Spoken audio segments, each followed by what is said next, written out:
Education exercise targets questionable awards. Also on the program this morning, Speaker of Parliament Alban Bagwin recalls the House from recess to sit for 5 days to consider urgent parliamentary business. And much later on the program, former Maslock CEO Christian Sedina Tamaklo Ationu released from Nsawam Prison's custody. We'll bring you details.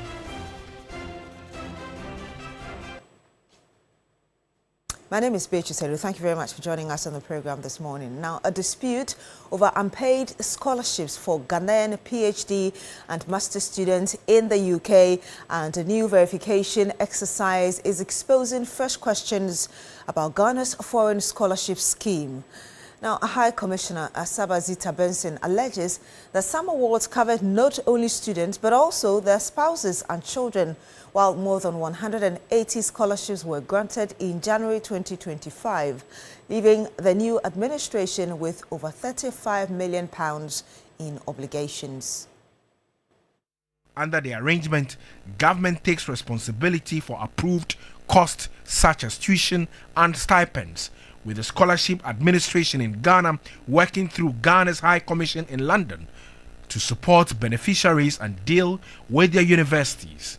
But some students say the payments have fallen into arrears, leaving them demanding that government settle outstanding fees and allowances. Now, as the High Commission moves to verify beneficiaries before further payment, High Commissioner Saba Zita Benson says a review of the records is uncovering what she describes as serious irregularity.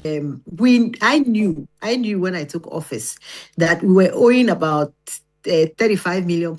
And as of last year, we paid £3 million out of the £35 million. And this year, we have started paying some of these debts. But this year, when I visited Edinburgh in Scotland, a group of young people came up to me and they said that they were part of the 2025-2026 admissions.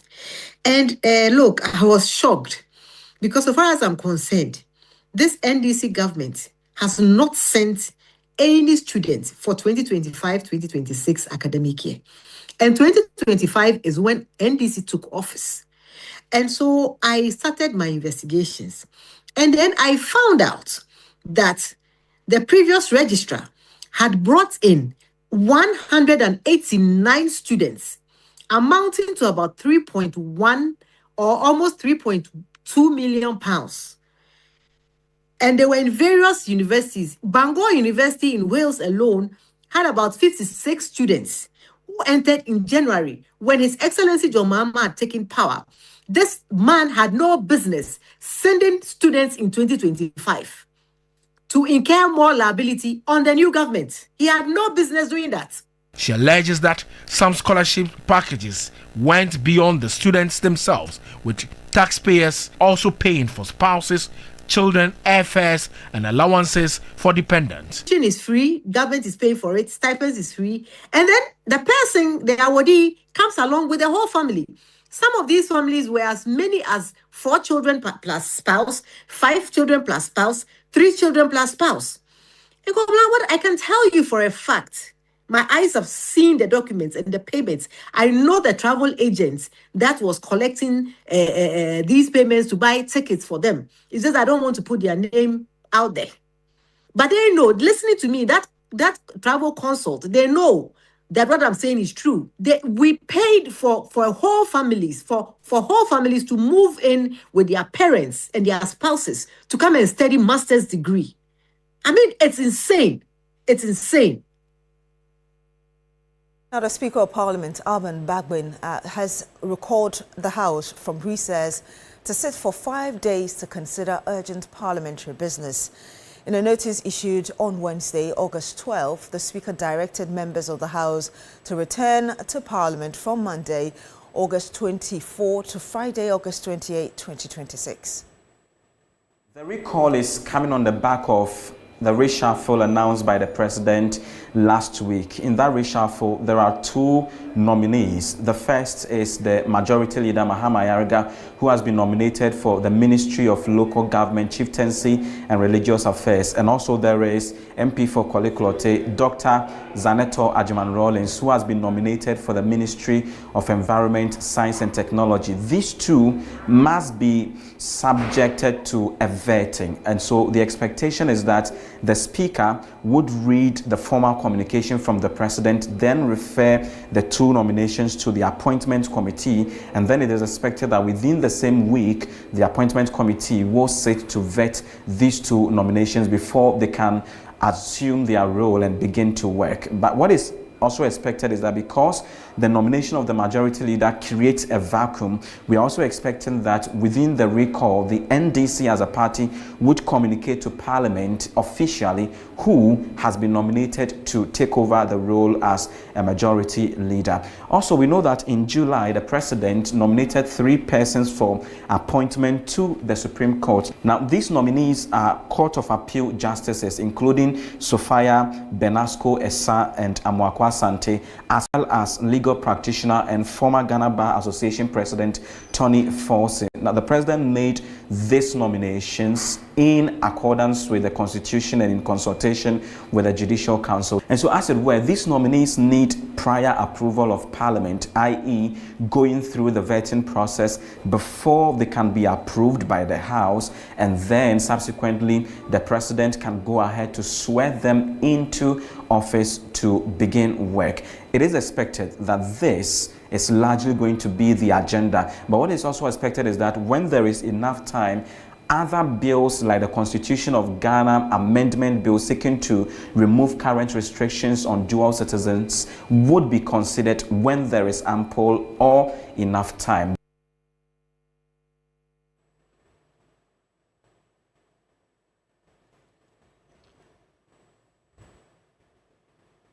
And we say in Parliament because parliamentary experts have expressed fear the proposal to increase the size of Parliament to 300 seats could be used as a tool of propaganda by political parties to field individuals for partisan interests.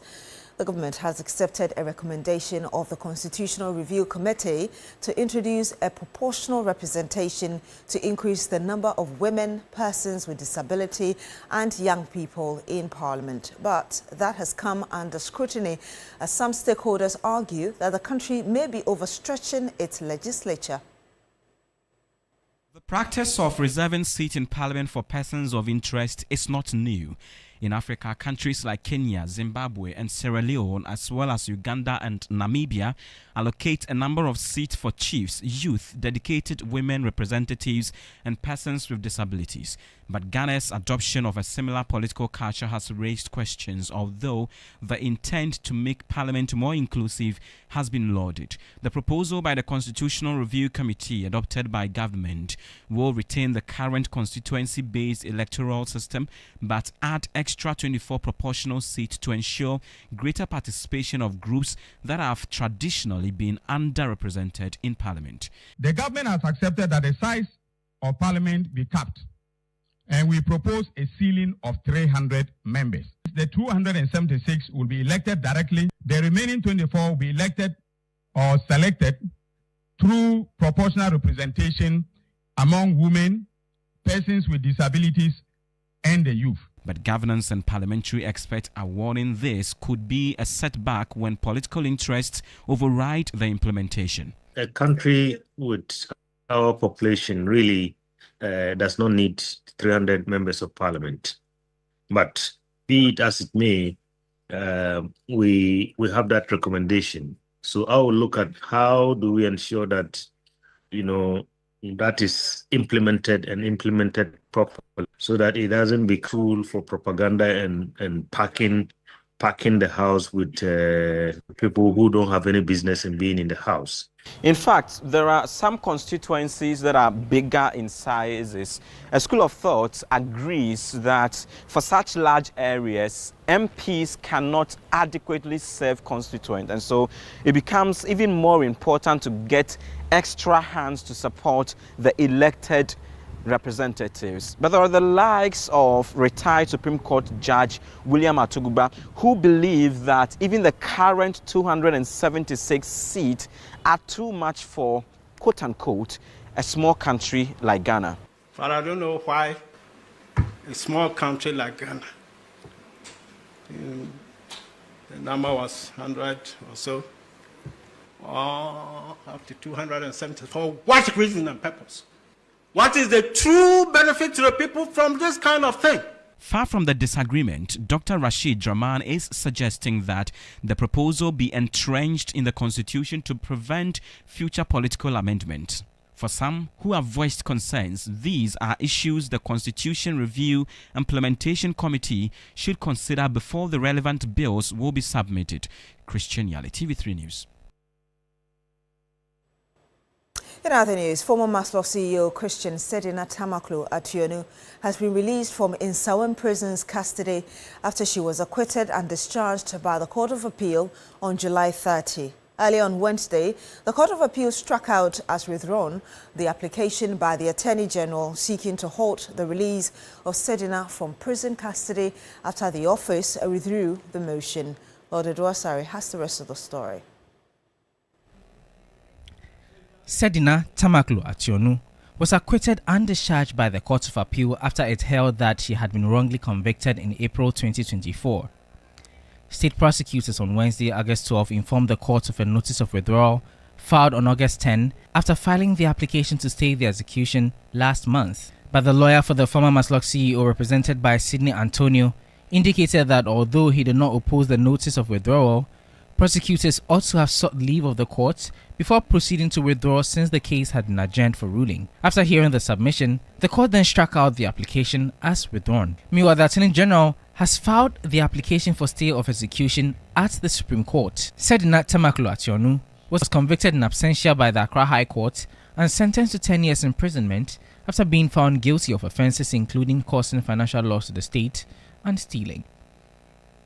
Lord Idwasari, TV3 News, Accra. We remain at the court, and the Accra High Court has set August 17 for the lawyers of former NAFCO CEO Hanan Abdul-Rahab and his wife Faiza Said-Wuni to be present in court to address the court on their application to stay proceedings pending appeal. Hanan Aludiba and his wife Faiza Wuni have been charged with multiple offences, including stealing, causing financial loss to the state, and money laundering.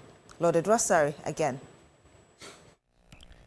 Both defense lawyers, Godfred Yeboah-Dame and Augustine Obo, were absent when the case was called on Wednesday, August 12. Hanan Aludiba and his wife explained that the lawyers took ill after petitioning the Chief Justice to stop the court sittings during the legal vacation. The former NAFCO CEO further explained that Richard Mbibi, his lawyer second in command, was out of town marking scripts for the Ghana School of Law. He added that he had been handed a copy of an application to stay proceedings filed at the Court of Appeal and hence pleaded with the court for a long adjournment, by which time his counsel would have recovered and the application would be heard. But Deputy Attorney General Dr. Justice Remsai opposed the plea for adjournment. He told the court that Godfred Dame had already indicated he would not be able to conduct the trial during the legal vacation and hence would be absent. The presiding judge then adjourned the matter to August 17 to allow the defense counsel to appear before him to address the court on the application to stay proceedings pending the appeal of the court's decision. The trial judge also directed the Deputy Attorney General to follow up on the seized items of Hanan Aludiba and his wife within the custody of the Economic and Organized Crime Office. Now, the accused person had told the court that despite orders of the court to have their items released to them, Iyoko was still holding on to them and had failed to release same to them. The court then ordered the Deputy Attorney General to ensure that these items are released to Hanan Aludiba and his wife, Faiza Said-Wuni. We are back in court on Monday, August 17, for the case to continue. Lord Idwasari, TV3 News, Accra. Some more here, and illegal mining is spreading across Ghana's northern region, raising concerns over water pollution, food security and public health. At the CSIR WRI Mid-Year Review 2026, Scientists warned that if the trend continues, the impact on food production and human health could be severe.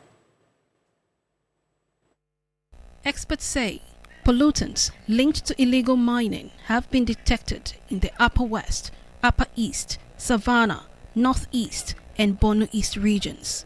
They warn that the damage could eventually surpass the devastation recorded in the Ankobra and Tano River systems. Research scientist Dr. Zita Ambutori says high levels of cadmium, cyanide, and lead have been detected in parts of the Volta River system, a major source of water for farming and domestic use. We found some of the pollutants that are associated with illegal mining in the Volta River, especially in the black and the white. Once we still have a good number of our population depending on the Volta stretch without treatment, it means that they are at risk over time. It's really worrying because what we have seen in the south, especially with the river Akobra, the Brim, we haven't reached that level on the Volta River system. We are encouraging governments and all who are involved that everybody should wake up, that it's serious, that though we may have this gradual pollution coming up in the water system, it can increase over time if it's not stopped. Scientist Dr. Sylvester Aframbwedi warns that unless Ghana changes its approach to illegal mining, food production and public health could face serious consequences. Because we haven't changed our approach in managing our mining mineral resources, you see the results. Our waters are still being destroyed. The environment is still being destroyed. If we don't change our approach, our food system will be affected. It will not be sustainable. We'll have limited food production. We are crying of high cost of food, unavailability of food, when we can produce per unit volume of water and per unit space of land. So if we don't change it and transform it, we will be hungry in the nearest future. Vast acres of farmland have been degraded and polluted across the western north, central, eastern, and Ashanti regions as illegal miners use cyanide and other dangerous chemicals to extract gold. Despite the fact that various governments over the last 2 decades have embarked on various efforts to contain the menace, there seems not to be any serious or determined will to nip the menace in the bud.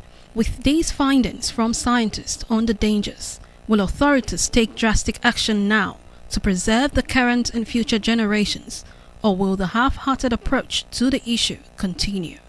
Beatrice Sowa, TV3 News, Accra. This is still News Morning here on Newday on TV3. News coming in indicates that there has been a major accident on the Ofankor Barrier Road.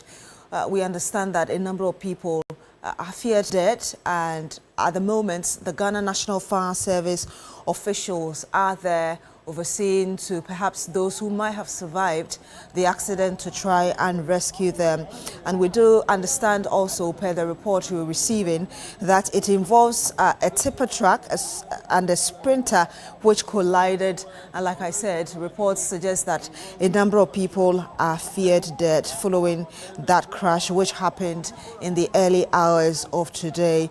And like I did mention, emergency team officials are currently on the scene, responders as it were, including the Ghana National Fire Service, attending to those who may need urgent help and to assess the extent of the accident.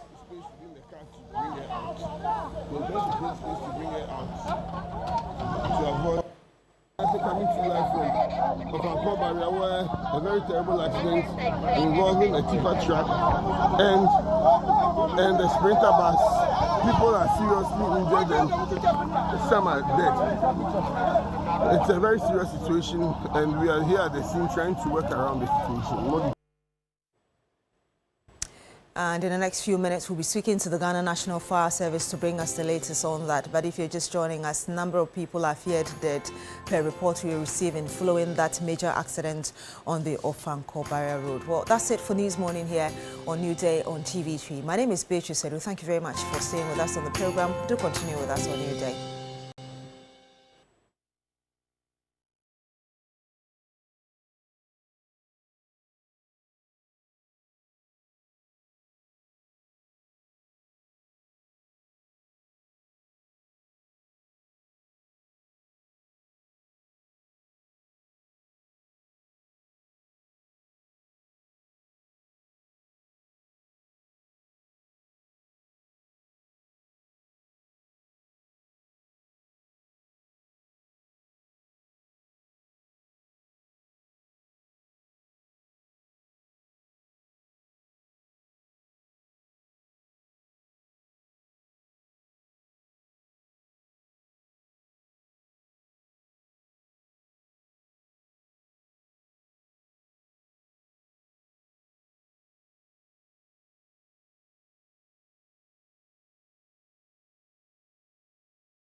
accident, and I'm sure when we speak to Mr. King Nate, he'll be able to confirm to us how many people unfortunately have lost their lives in the early hours of today and how many have been injured. And yes, we'll be bringing you all the details of that. But before we speak to him, perhaps I can run you through some of the things that you should be expecting for this morning. We'll be looking at the Sedina Tamaklo issue, you understand, per the information that came in. Okay, so we'll bring you all the details that you need to know. But quickly, we need to go to Mr. Alex Kinate, who is with the PR department of the Ghana National Fire Service. Good morning to you, sir. Thank you so much for joining us. Thank you very much. Good morning to yourself. Unfortunate news this morning. I know that you and your team members are currently on the scene. Tell us where exactly within your Fanko area it happened and what's you've confirmed so far as regards the details of this unfortunate incident. So good morning to yourself and to your viewers. The unfortunate thing is around 4 a.m. we received a call of a multi-vehicle collision on the Ankor stretch, and to paint a picture, when you are on the main road heading from Pokwati towards Ankor area, it's just before you get to the power station, just on the main road. And so again, I would urge motorists trying that road to avoid using the main road but keep to the outer lane, because those over here will stop all the vehicles on the main road from going since you're embarking on the station. As it stands now, unfortunately, we've counted about 10 bodies, 10 people who are unfortunately dead. Most of their bodies are badly mutilated. We rescued one little girl. Unfortunately, both her legs were severed. There was another man whose hand was severed. Other people's bodies are totally crushed. It's an ugly scene here, and we are here with the ambulance. There are some people who are unconscious. We did our best to revive them with the help of the ambulance service, and we handed them over to the ambulance service for attendance, and we're taking them to some hospitals. But the fortunate thing for us is that we've been able to remove all the people from the affected vehicle, and we are doing an assessment of the area. You're saying that it involved multi-vehicles. I'll get details of that, but again, just repeating what you said, you've been able to count about 10 bodies. You talk about 2 children, a young girl and a boy, you say, whose legs have been severely severed, you said, and then you talk about... It's a young girl. No boy. It's a young girl. Okay. Yes. And then you talk about others unconscious. How many of the victims, unfortunately, did you find unconscious in this accident? Can you come again with the last part? Yes. How many people did you find unconscious, aside from the number of deaths that you've confirmed? Well, we found about 7 people. We were able to help rescue them, and we handed them over to the ambulance service.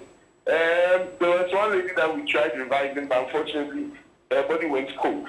It's a difficult situation. We are not just drawing conclusion with the death, but we are doing our best that we check pulses, and then when we feel pulse, we do our best to try and help them resuscitate. Unfortunately, let me get the numbers again. 10 bodies you've retrieved, and you talk about 7 unconscious. You talk about 2 children.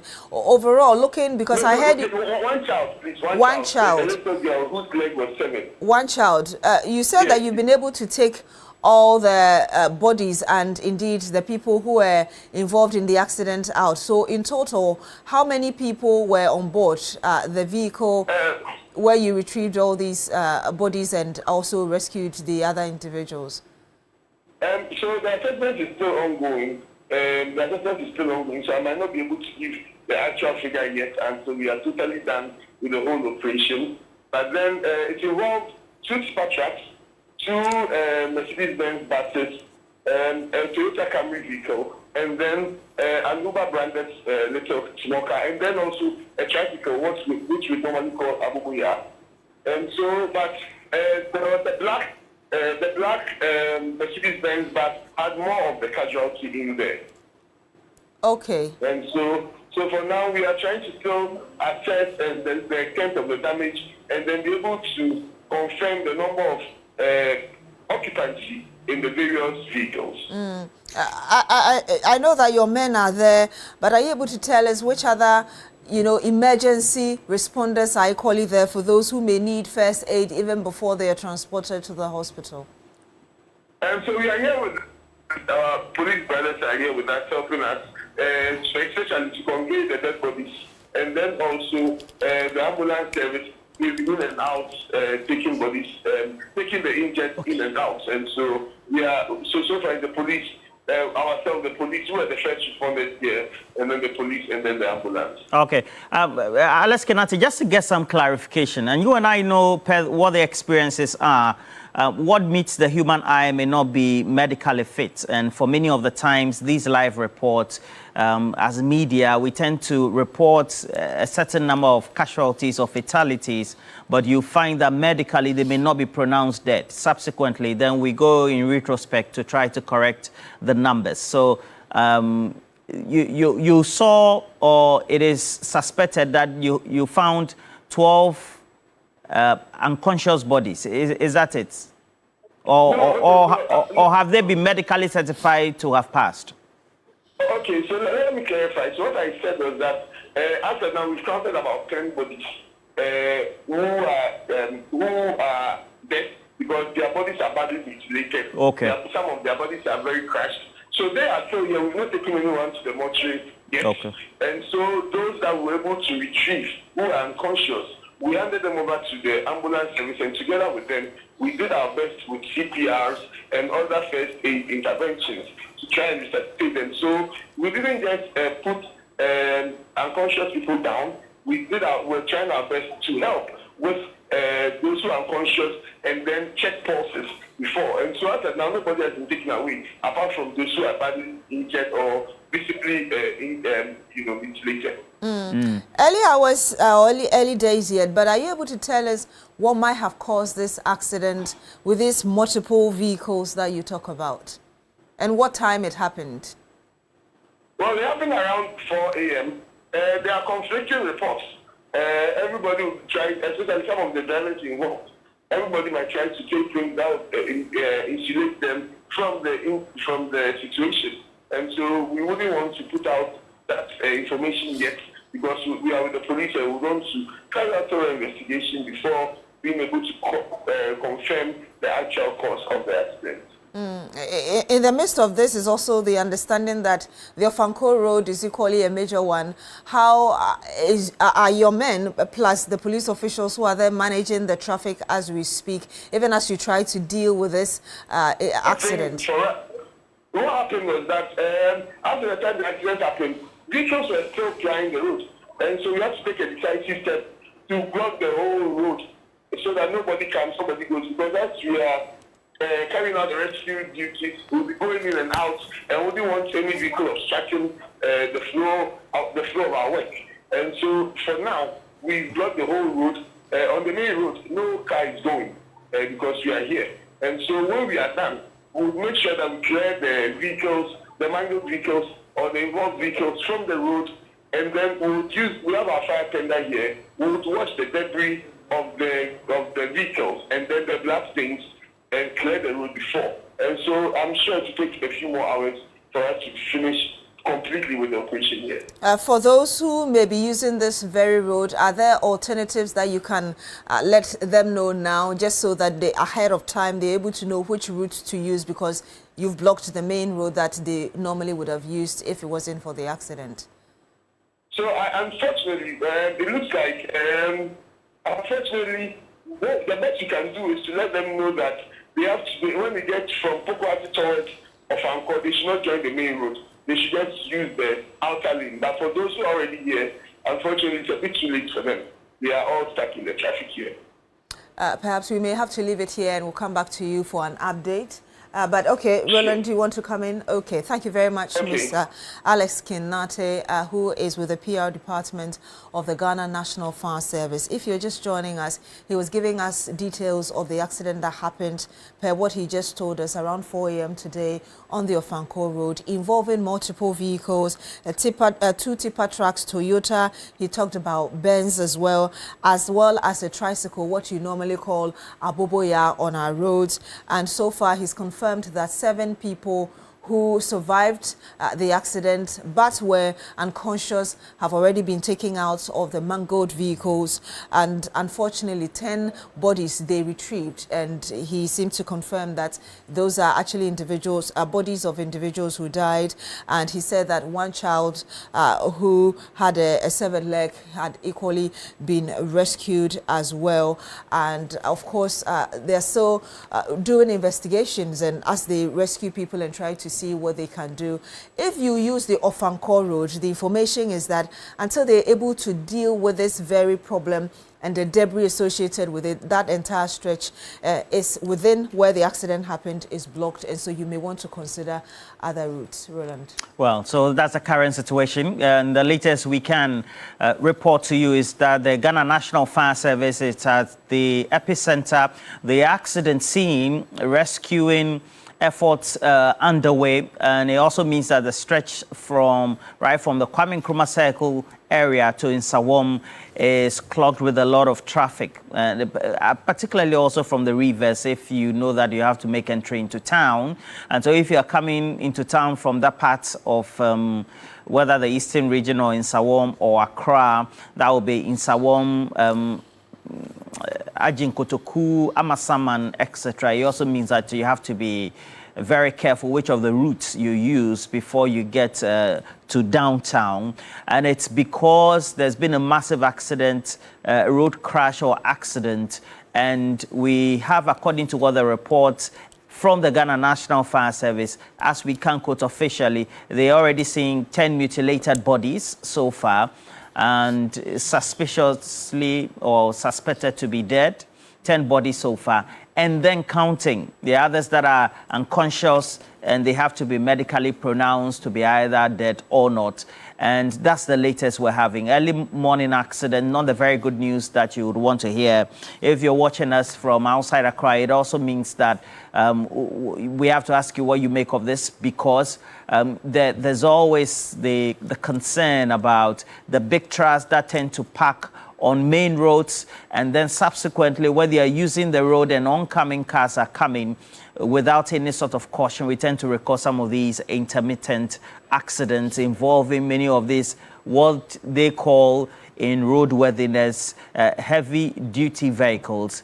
And that's also one of the reasons why we're having this road accident. So far, the Ghana National Service on the sea, we're told that the police service, they've also marshaled personnel to be able to direct traffic and then also help the situation as it is. So far, also, what has been identified is that because of the way the cars were mangled, the Ghana National Fire Service, as well as the Ghana Police Service, had to use other implements or tools to be able to cut through the metal of the cars, the crashed cars, to be able to get the dead as well as the injured out of those cars as well. Not a very good situation, as you can find.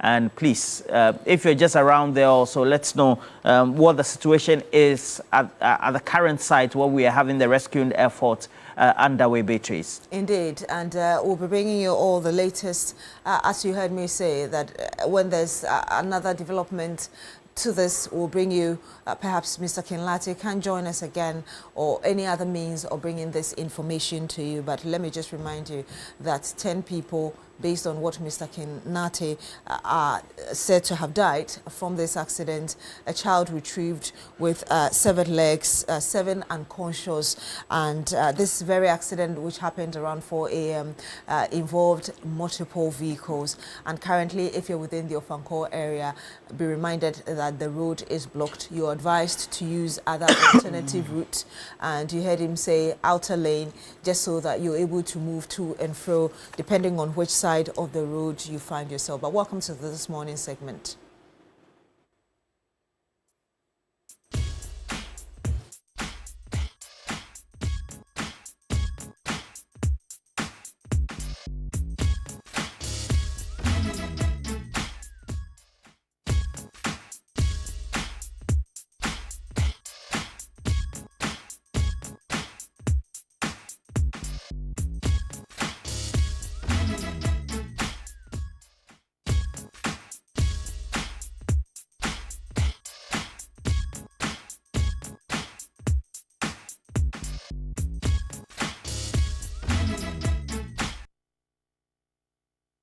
This is still TV3 Newday, and we're bringing you updates on the accident which happened on the Ofanko Road early this morning at 4 a.m. based on the report we just received from the Ghana National Fire Service, Alex Kinati, who is with the PR department.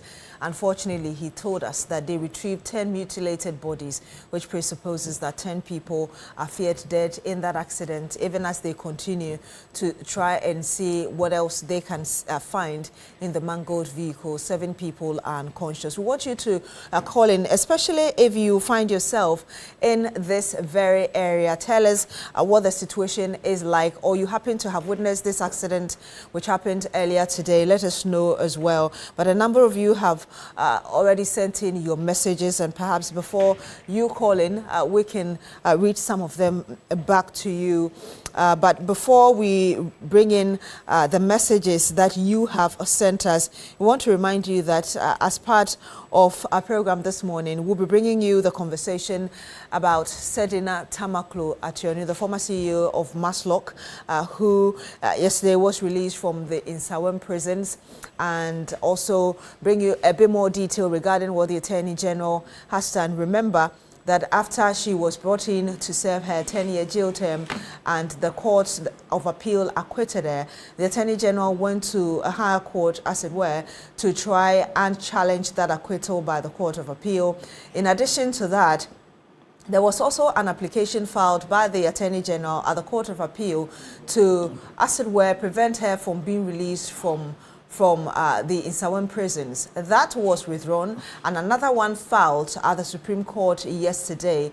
But yesterday, again, the information came through that she's been released from the prison. So we'll be looking at really the legality around this whole thing, and really what is the way forward for us. And you also have been following the story about why it seems the Chief Justice has asked a number of cases to be heard within the legal vacation, and a number of people already contesting it. We'll be going into that as well, and whether or not there are any legal provisions, as it were, that support or against what the Chief Justice Bafuboni has requested be done during this legal vacation. We started on the 1st of August. It's supposed to end 30th of September this year. We'll be going into that as well. But remember that we will be bringing you updates on sports as well, the latest in the world of sport, and any other thing you need to know. And so you want to stay with us. The phone lines are activated, and we also do have our WhatsApp lines also activated as well.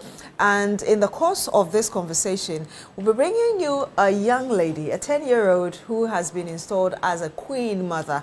We'll be bringing you her stories, a special documentary done by my colleague, Portia Gabo. We'll bring you that. But let me tell you today, our regular guest who will be joining in to help us break some of the issues that I've just told you about. We will have with us Kwame Nkrumah Bocho, who is a private legal practitioner. He's our regular on Thursdays. He'll be joining us. We'll have Al-Hassan Abdul Fattah, who is a member of parliament for the Yendi constituency. We'll also have Mr. Lom Nuku Ahlija. He's equally a private legal practitioner, and also Kwesi Boche Jr., who is lawyer and member of the MPP National Communications team. So they'll be joining us to break these stories down, and really the implications and what we need to do moving forward. Well, subsequent to that also, we'll go live to the accident scene, and it's Ofanko right here in Accra. Myself and the rest of the technical crew will bring you the latest from there as well. But these are live pictures we're bringing to you. An accident has occurred this morning, just about over the last 1 hour or 2 ago. The emergency lines for the Ghana National Fire Service, the Ghana Police Service, were very busy as a result of this accident. And so far, rescue efforts underway. We already have been told by the PR department person who spoke to us, ADO Kinati.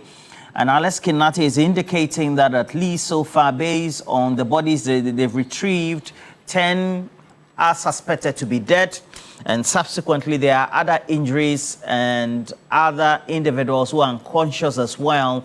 Medical help is being sought. We're told that accident dispatches are on the way, And it also means that we have to get the issue under control. But again, based on what the narration has been, and then eyewitness reports, these also involved heavy-duty vehicles that had been parked on the road, and then also oncoming ones, which subsequently led to this collision. And as a result, the mangled cars themselves meant that that nature of the mangled cars prompted the Ghana National Fire Service, the Ghana National Patrol Team as well, and the police service using implements or other tools to be able to cut through the mangled cars to be able to get access to the mangled bodies or mutilated bodies of those affected victims. We'll bring you the latest as it is. Indeed, and let me just read a few of your messages that you've sent in to us. This is coming from Mr. Simon Yen, way up north from Wa, and he says the Ofankor Barrier road crash is very disturbing. I think as a country we need to start thinking of having designated roads for heavy truck duties separate from smaller vehicles. Good morning to you and Roland. Thank you very much, Mr. Simon Yen, sending in that message from Wa in the Upper West region. And this is coming from Sherry Giovanni. Says, good morning, Beatrice, Roland. What at all is happening on our roads? The rate at which cars are colliding with one another, resulting in the loss of lives, must be a concern to the authorities. The police, MTTD, the GPRTU and the Ministry of Transport must come together and engage drivers in these matters. Valuable lives are being lost every day and it isn't pleasant at all. May God have mercy on all travelers. That's coming from Sherry Giovanni. And yes, keep sending in your messages. And like we said, if you find yourself in the Ofankor area, let us know as well what the situation is. Perhaps you were equally a witness of that accident based on the report which happened around 4 a.m. today. What did you see, even as the investigative bodies begin digging into what might have caused this accident involving multiple vehicles? Let us know as well the traffic situation, again, if you find yourself in this area, just so we're able to give as much information as possible to help the authorities unravel what might have happened and what needs to be done moving forward. So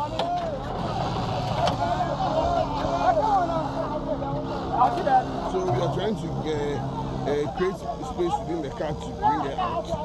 We are trying to create space to bring her out to avoid.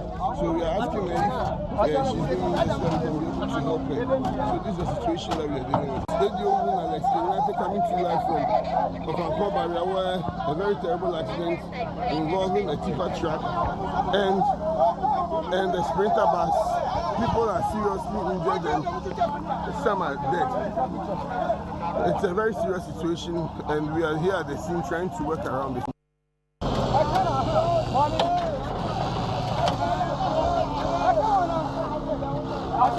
So we are trying to create space within the car to bring her out. We are trying to create space to bring her out to avoid. So we are asking her if she's dealing with this one, we can be able to help her. So this is the situation that we are dealing with. Radio Alex coming to life from Ofankor Barrier, where a very terrible accident involving a tipper truck and a sprinter bus. People are seriously injured and some are dead. It's a very serious situation and we are here at the scene trying to work around it.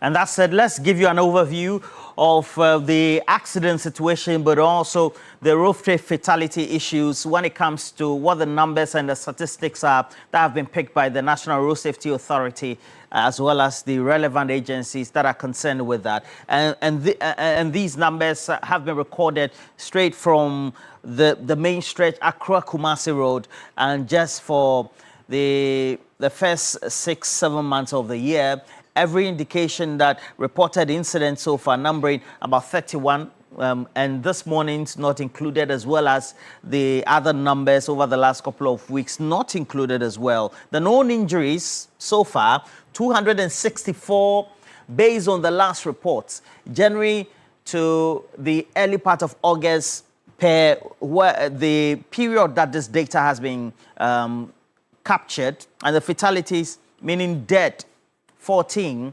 and fatal incident 14, and then 42 persons are reported to have lost their lives. Now we'll bring you the monthly breakdown as well, and for July at least we know that 19 deaths were recorded from 8 incidents, but January we had 4, February 1, and then we had the highest in March, and then the lowest being so far February, and then counting before today was this month. But certainly, based on the numbers we're getting this morning, the numbers have increased. And July has the highest with 19. Grave concern for everybody else. You know, there are some key hotspots on the stretch, the Accra-Kumasi Highway. And for many of you tend to travel there just about last week or so, just around the Brimso Bridge, we had, again, some fatal accidents. And then the affected cars also got bent as well. And that had raised a number of questions, particularly on social media, as to our own emergency responses, and then what also the relevant precautionary measures and education that are given to drivers and for many of those long-distance commuters as well. So you find Accra to in Sawam relatively a very peaceful road, so to speak. I mean the safety measurement on that stretch of the Accra-Kumasi Highway seem to be in a very relaxed position based on observation. But where we have the hotspot on the stretch will be the Suhum towards the Suboy area. And then when you get to Konongo and then Odumase area in the Ashanti region, very close to Edgeso as well. And that's where the concern is for many people, because over the last period, you'll find that just within this year alone, we've had 9 incidents at the Suhum Suboy stretch. And then also when you get to Konongo and Odumase, you'll find that 16 deaths also had been recorded. Now, the concern is, how do we make sure that we're able to count the casualty rates, so to speak? On 15th of July in Odumase, 14 deaths were recorded. And then also we had 44 injured. And this involved a bus, a truck driver, or a truck in itself, and then also a fuel transporting vehicle known to many of us as a tanker. In all, we have about 57% of all the deaths coming from these related incidents recorded not only in Odumase, but also 14th February in Ntwaso, Bunso Junction by close to the early days of May, specifically on May 6, 2026, recording a fire incident in which 5 deaths were also recorded. And subsequently, we can put a figure to some of the deadliest clashes so far. On the 15th of July incident near Konongo, what we have termed the Odumase crash, we had 14 people dying and then 44 others getting injured. Now, it just basically was an incident involving a tomato truck. So a truck was transporting tomatoes. The driver lost control while in the period trying to do an overtaking of another vehicle. And then a passenger was hit and subsequently getting a collision with a fuel tanker as well. According to what the incident reports have been, there have been a number of issues and then also factors for which we have some of these major incidents. So you find that speeding, and for many of these truck drivers that are affected, veering off the road, becoming some of the notable or observable incident points. Then we have the incident that involved a number of the accidents, at least for 9 of them, they involve head-on collisions. So an oncoming vehicle colliding with another one or running into the next one. And then for the fire, as well as the other incident, we had 7 incidents being recorded, and then fire erupting at the same site when we had the incidents recorded. Now, some also could be linked to mechanical failure. And for all the incidents we're recording, 6 of those accidents that were recorded were attributed to mechanical failure of the vehicles. And again, questioning the roadworthiness that's supposed to be observed by the drivers as well as the owners of these vehicles intermittently, because you tend to do your roadworthy certification or re-registration just once in a year. But then we have, of course, officials of the Ghana Police Service through the MTTD trying to check some of these roadworthiness of these vehicles. But when the car is en route, the driver has that responsibility. The owner of that vehicle also has that responsibility to be able to make sure that their vehicles are in a state of roadworthiness, so that we don't tend to record mechanical failures, leading to, at least as we noticed, 6 of those incidents so far. And then sometimes you find that for many of us who tend to take some of these long distance routes, particularly when it comes to the Accra-Kumasi highway or some of those major highways, you find stationary trucks or items or big items that maybe they could be goods that have been offloaded onto the road, or you could find deposited sand, hips, etc. on the road. And so stationary hazards have been an incident point, resulting in injuries and deaths in at least 3 incidents that were recorded over the period. Now, the issue then will be, when the tracks are broken down, what needs to be done? Because for many of the times, you find that for the broken down heavy-duty trucks, you find that they are left on the shoulders of the road. And if in a situation where what we found in one of those incidents, like an oncoming car is trying to avoid an overtaking car, then that leads to a collision. And 3 of those crashes were as a result of that. The oncoming cars ran into stationary trucks, or those who were also behind also ran into stationary trucks that were ahead of them as well. And so that is a concern for many. And if you speak to many as well, they will also try to relate to some of these ones. Now, the point is, which type of vehicles then are involved in some of these incidents as we recorded so far based on the statistics on the Accra-Kumasi highway? You'll find that 77% of the accidents or the incident that were recorded involved running into heavy-duty trucks. And these heavy-duty trucks, they could be trailers, they could also be tankers, etc. And then also, you also find that 32% involve some of these fuel transporting vehicles as well. And some of those incidents, at least for that 32%, resulted in spilling of the content or the oil that they were transporting, and subsequently resulting in the incident site erupting into a blaze. And that gives us an overview as to what the current situation is currently. It doesn't look good, Beatrice, but it also means that while we're cautious on the road, others make it impossible for you to sometimes drive defensively. Is that not the case? I mean, the situation on our roads, and the last time we had a major road conversation, you saw how passionate I was about it. There's so many challenges on our roads that I think that we need to really be serious as a country to look at critically. And again, what we're talking earlier, we're talking about the GPRTU. I keep going back to how we're driving on our roads, and also when it comes to the issue of roadworthiness, as it were.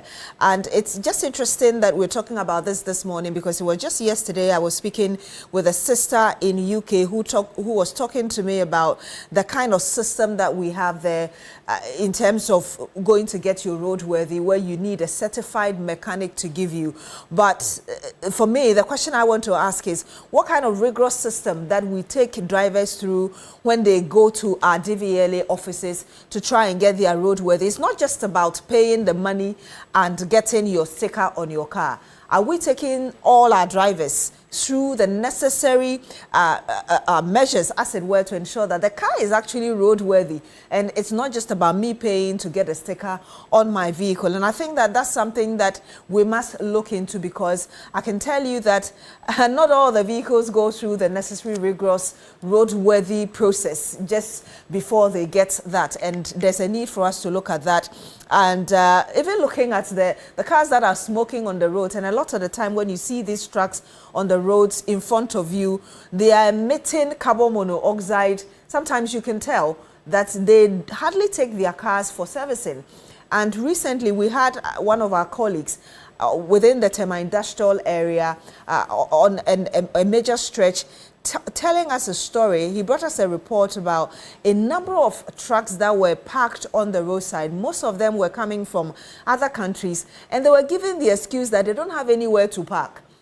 So the question I asked was, are we waiting for a major accident to happen on that stretch before we find parking lots for them, or punish them for parking there for very long hours, 48 hours, 72 hours, and then nobody is doing anything about it because there doesn't seem to be any, or we haven't seen any major accidents yet. So we seem to be more reactionary than being proactive to prevent some of these things. And 77% of accidents coming from these trucks, that's very huge. And again, you're seeing these accidents in the early hours or late nights, and you realize that a number of people, exactly, the road, of course, we've always been talking about our street lights, but also in places where you have street lights, if you've observed, before 5 a.m., a lot of the lights just show the amber, they just flicker.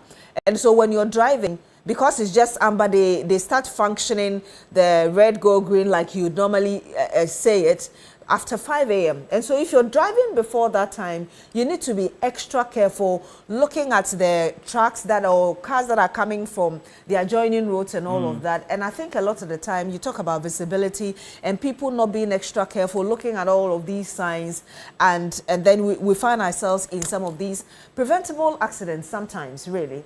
We don't have information yet as regards what might have happened in this one, but really, like a number of you already sending us messages on, we need to be able to look at this and reduce really accident rates, because a number of them are human based, really, just human faults. People just not being careful enough or just driving carelessly because they think they are behind the steer. We need to really look at this. Yeah, for some of our viewers, their own experiential moments on the road also lays credence to a number of concerns they have as well. And particularly for the subject matter of the visibility, Diana Pang in Tamale says that she particularly had an experience while driving towards Techiman, or had the experience in Techiman, on the Techiman-Tamale road, where some of these big trucks, one of the drivers or the incident points that she observed would not give her way to just have an overtaking, and subsequently in her efforts had to just you know, veer off and then drive into the bush, and subsequently had to go and then also report the driver to the MTTD personnel who were on the road ahead as well. And Godwin also is also concerned about the poor visibility, particularly highlights that are used by individuals on the road. Oh, yes. And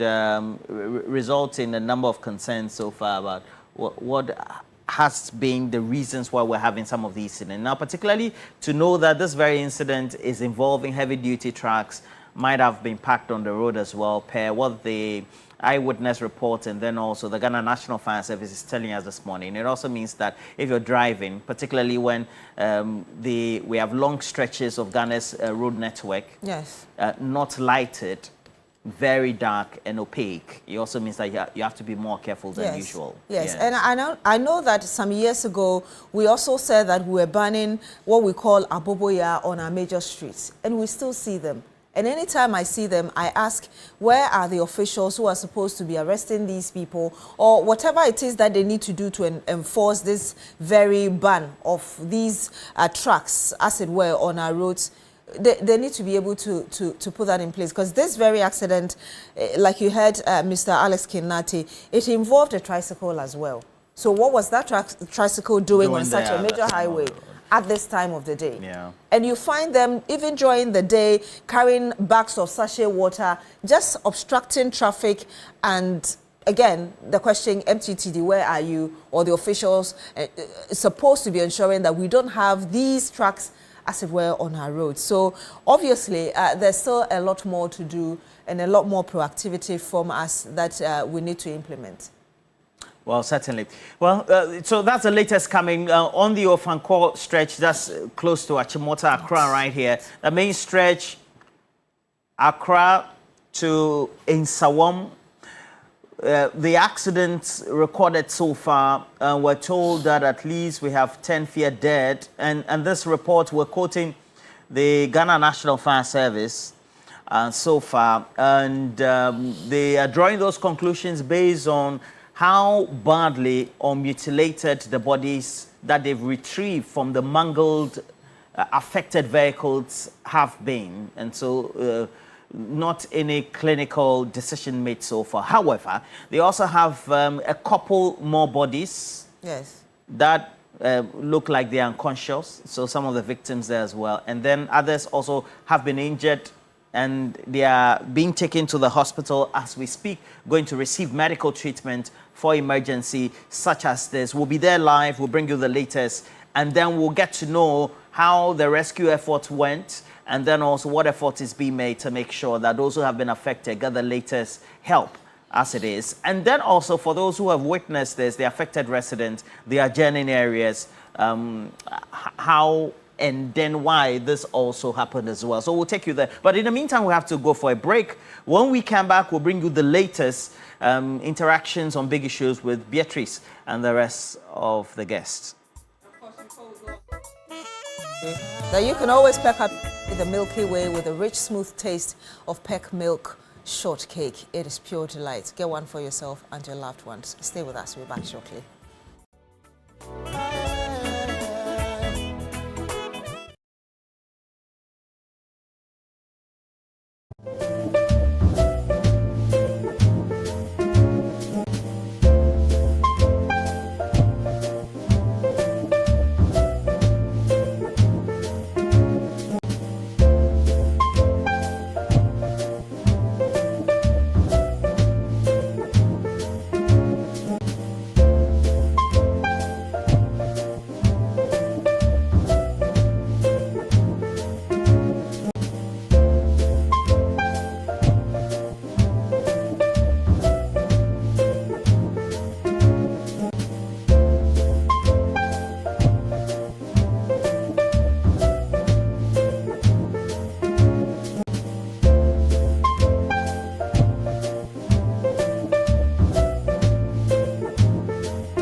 And you're still here on New Day on TV3. Welcome to the big issue. This morning, we'll be looking into the Sedina Tamaklo issue, the fact that she's been released from the Nsawam prisons following her acquittal, and also what the Attorney General, the kind of steps the AG has taken to try to reverse that, and also to, as it were, appeal the acquittal by the Court of Appeal, which was done quite recently. So we'll be going into all the legal ramifications of what has transpired over the last few days, and we'll be going as well into the constitutional provisions and really the judgment that was given, which really led to the acquittal. We would also be looking as well into the contest, as it were, against the decision to hear cases within the legal vacation, and what sort of legal provisions are available for or against the decision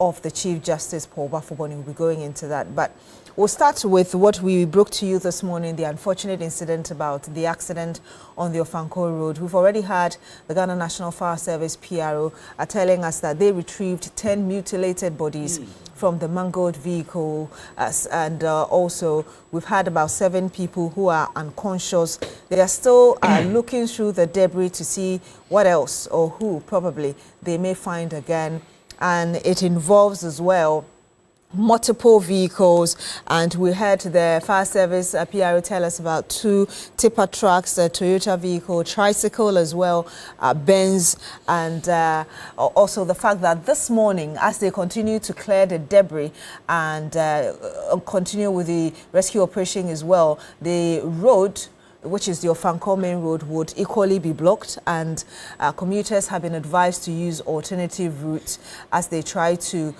deal with this very issue at hand. Let me remind you that my colleague Roland Walker is currently heading towards the accident scene, and he'll be bringing us everything we need to know regarding what the responders and rescuers are doing there. Early in the morning, when we spoke to the fire service again, we had Mr. Kinlate confirming to us that aside from the Ghana National Fire Service representatives who were there, there was also the police as well. And we'll be bringing you all the latest you need to know on that. But perhaps I can introduce to you my panel and just get a quick thought on this, because obviously it's not the first accident that's happened in the country. We've had a number of accidents, and the data we brought you earlier, before today's accident, we had about 46 or so deaths, less than 50 deaths from accidents just up to August, beginning of August this year alone. So obviously, if we are having, as at now, 10 people dead, it means that the numbers are rising. What are the factors leading to this? And let me say that we have in the studio with us the Honorable Abdul Fattah Al Hassan. He's a member of Parliament for Yendi. Good morning to you, sir. Thank you very much for joining us. Good morning to your cherished viewers, and good morning to the good people of Yendi, and to my co-panelists. Very good morning to you. And right on his left, which is my extreme right, is also Mr. Kwesi Boche Jr. He's lawyer and member of the MPP Communications, National Communications. Good morning to you, sir. Thank you as well for joining us. Looks like you wish I was an NDC member. You're welcome. Thank you. I also do have I also do have in the studio with us Mr. Lom Nuku Ahlija. He's equally a private legal practitioner, law lecturer at GIMPA. Good morning to you, sir. Yes, Thank you for joining us. Good morning, Beatrice. Yes. I hope you are doing good. I'm doing well. How are you? Yes, I'm fine, and everything is okay. Yes. I'd like to say a very good morning to the good people of Keta.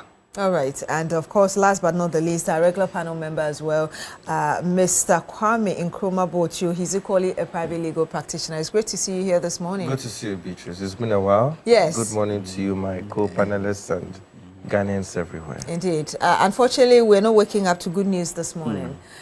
The fire service has confirmed to us that 10 mutilated bodies were retrieved from this accident I was just talking to us about. I mean, for somebody who knows what happens on our roads as well, what are your preliminary thoughts on this unfortunate incident we've received? We understand it happened around 4 a.m. today. I think it's very sad. My thoughts go out to the bereaved families. And I believe that when it comes to such accidents, we've tried our best. I hear there was a Sprinter bus involved. I don't know the full details, but we've always had these issues with Sprinter, Voxy, and other things. And I don't know when it will end. Ever since I was born, we've had these issues with, and somehow it always seems to be commercial vehicles. And Aboboya equally involved. And Aboboya. Tricycle. You see. However, even though we are a developing country, we are making advances in leaps and strides. And I think we should continue to concentrate more on our rail sector. Those of us who travel occasionally, we know that in the developed countries, there's a lot of reliance on rail transportation. For long journeys. And even for short journeys. And they are not without their disadvantages, but relatively they are safer than this mode of transport. And we should also look at our bus rapid transfer. I think during President Kufuor's time, for a short period, we had these double-decker buses that in the early 80s, I think it was called Anti-Dede or something. They were phased out of the system. During that time, I was at the University of Ghana, and I used to take that bus a lot when I was going to town. We should look at that. These mini buses, as much as they provide sustenance for families, and we have to take another look at it, because here are at least 10 breadwinners gone. What is going to happen to their family? It has a ripple effect. And in the short term, there should be something done about it. But at the same time, it shouldn't be such a knee-jerk reaction that you are going to deprive people of their sustenance. Let's put checks in place. I don't know what was on that road that caused it. If it's a road that people speed unduly, let's have speed ramps there. Let's put what we need to do in order to avoid this situation, whilst in the long term looking at rail transport and other modes. And I want to come to you, Lawyer Hija. Really, your thoughts as well. Well, it's a very sad situation. It's sad news to hear this early morning, and our thoughts and our prayers go out to the families who will be affected, because you mentioned that about 10 people have passed away, and I can see also from the screen that some 7 people are unconscious. Yes. We don't know what's going to happen. And a little girl too had the leg severely severed. That is really serious, and they are still going through, the rubble and so on. So you don't know what else to uncover. It's really sad to hear this news this morning. Of course, looking at the number of vehicles involved, it means that something obviously went wrong on that road. We don't know yet the details, but perhaps this is a time to always reflect about the way in which we drive on our roads, because, for instance, in the city or inner city, in most places, you see that the speed limit is not up to even 50, but you can see people making up to 100 and so on. I think there's a lot of room for education, for people to perhaps be further reminded. It's not that we don't know, because anybody who drives, obviously, you've gotten a license, so you should know some basics, but perhaps room for education and so on, and also enforcement, because some of the things that sometimes you see happen in our country, you go to other jurisdictions, and we are the same people, but when we travel, we kind of advise ourselves. We align. Yes, I drive sometimes when I am outside Ghana, and the truth is that when I'm outside Ghana, I'm more cautious, because there's nothing like, it's not like Ghana where sometimes a police officer will stop you when they see the sticker. They'll be like, cancel. And then they'll try and talk to you, and then sometimes even you have done something wrong, they'll advise you and let you go because you're a lawyer and so on. In other jurisdictions, it doesn't matter whether you're the president or, the mayor and so on. So we advise ourselves, which means that it is about the systems they have put in place and all of that, which also suggests that in our case, the way in which we also enforce laws and rules around, road traffic, regulations and so on, has a bearing on how people behave. So we are yet to get the details, but it's sad what has happened, and we hope that this will be used as a learning point for authorities involved in, safety and road traffic regulations and so on, to take this opportunity to further educate the public so that we can avoid such situations. Indeed. Lawyer Kwesi Boche.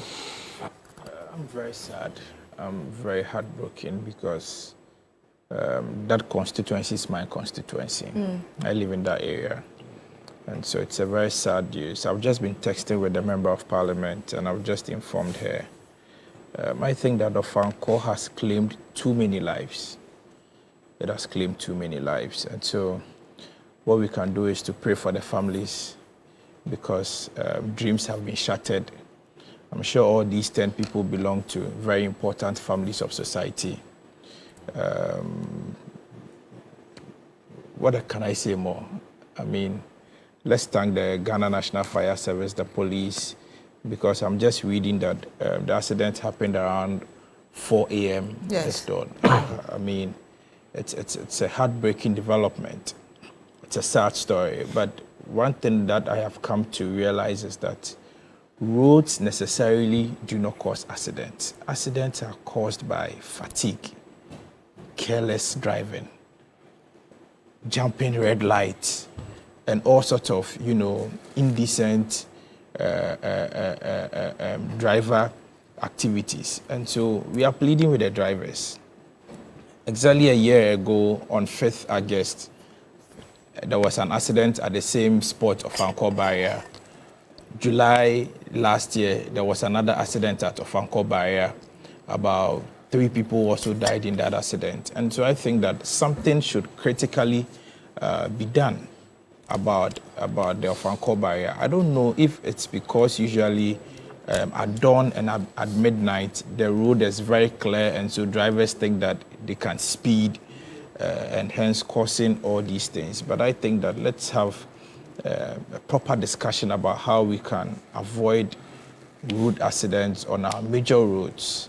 And so, Beatrice, this morning we wish the families well, we pray for the families, and then we wish them good strength, because I'm sure some people involved had told their family members they were going to town to make ends meet. Others were maybe going for other events and other occasions. But we wish the family well.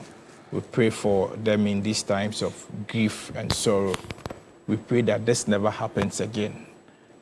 It's an uncomfortable development. It's personally, I am very, very, very heartbroken.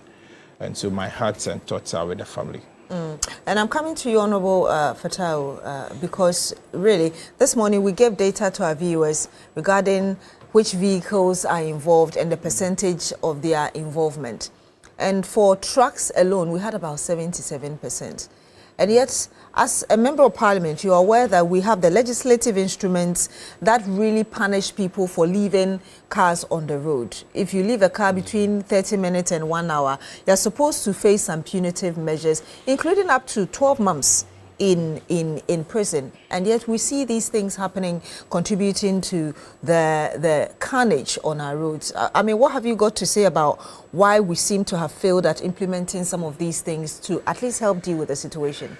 Well, thanks so much. Beatrice, once again, let me also start.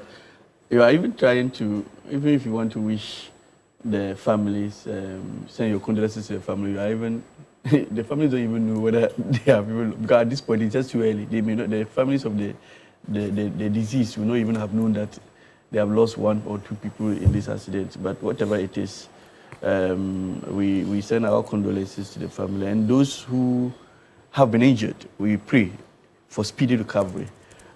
You see, law enforcement, especially in respect of driving on our roads, is one area. We have a number of factors that contribute to some of these things that we see. Key one, in fact, the research has shown that human behavior, the human error is the first factor, is the foremost contributor to road accidents in Ghana. And so people, if you can put, people are being very deliberately careless. They know that this is not what I'm supposed to do, but just so he or she gets where he or she is going within a very short period, they try to disregard some of the. So let the MCTD officials get which is why I come to the issue of the law enforcement. That was, you see, sometimes like Lom said, when you go to foreign countries or when you go abroad, it is not that people are not careless. People are careless. But the system is said that whatever you do, the system will get you. But you don't even need a human being to be standing at the traffic to get you. You just have to do your thing, and then by the time you see, you get a ticket that you did this. And you can't even challenge because there's video evidence. Here, we haven't actually perfected our system to such an extent that when you even catch someone. Let me give you one class example. Just 3 days ago, I drove past the airport traffic. And honestly, when association school, that traffic, so I was going straight. I drove past that place and I never saw the light being on. I never saw the light being on. So then before I realized, a policeman just rushed to the road in front of me and asked me to stop. It was so immediate, so I couldn't stop. So I moved past, then I went and parked by the side. Then I saw he also came with a motorbike. He came to me. Then he took me to the polo area and asked me to park, so I didn't mind. So I branched on. I was going straight, but because he asked me to branch and park, I branched towards the polo area and parked. And he walked to me and said, when he walked to me, I was the first person who advised. I said, boss, the way you even came onto the road to stop me is was careless because I just saw him in a flash. He was actually in the middle of the road stopping me. And I was like, but even if somebody has faulted, is that how to even conduct yourself? You don't come to the middle of the road. That's even risky. Assuming maybe I lost brake. You understand? That way you could have been a victim. So I told him that no, the way he rushed me, he said, but the red lights were on. I said, no, the red lights were not on. You know what ended it? He said, I should swear. That was how we resolved the issue. That was how we resolved the issue. And I swore that I never saw the red light. Can you believe this is how we settle issues? When I swore, the man took his motorbike and went back, and I also drove away. How do you resolve issues? How do you resolve the whole issue, an issue like this? Less than a week. That traffic lights. Yes, it was there on. There's a problem. So I don't know. I said no. I didn't see anything there. Yeah. I said, look, I'm not in a hurry. If the thing was red, I would have stopped because I'm just going home. I'm not rushing to anywhere.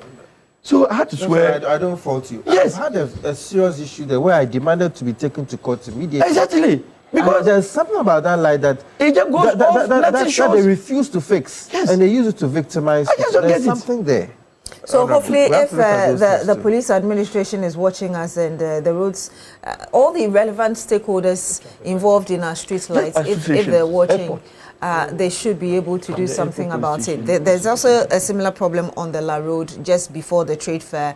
Almost like once in a week, you find the traffic lights just not working. The same thing around the Elwak traffic light as well. Sometimes it's red, but when it goes green, it's just dark, or the other way around. Exactly. Yes, it's something that I've equally observed that hopefully the relevant authorities would be watching and do something about it. But let me remind you that, like I did say earlier, we have my colleague Roland Walker currently around the accident area, or actually on his way to the place.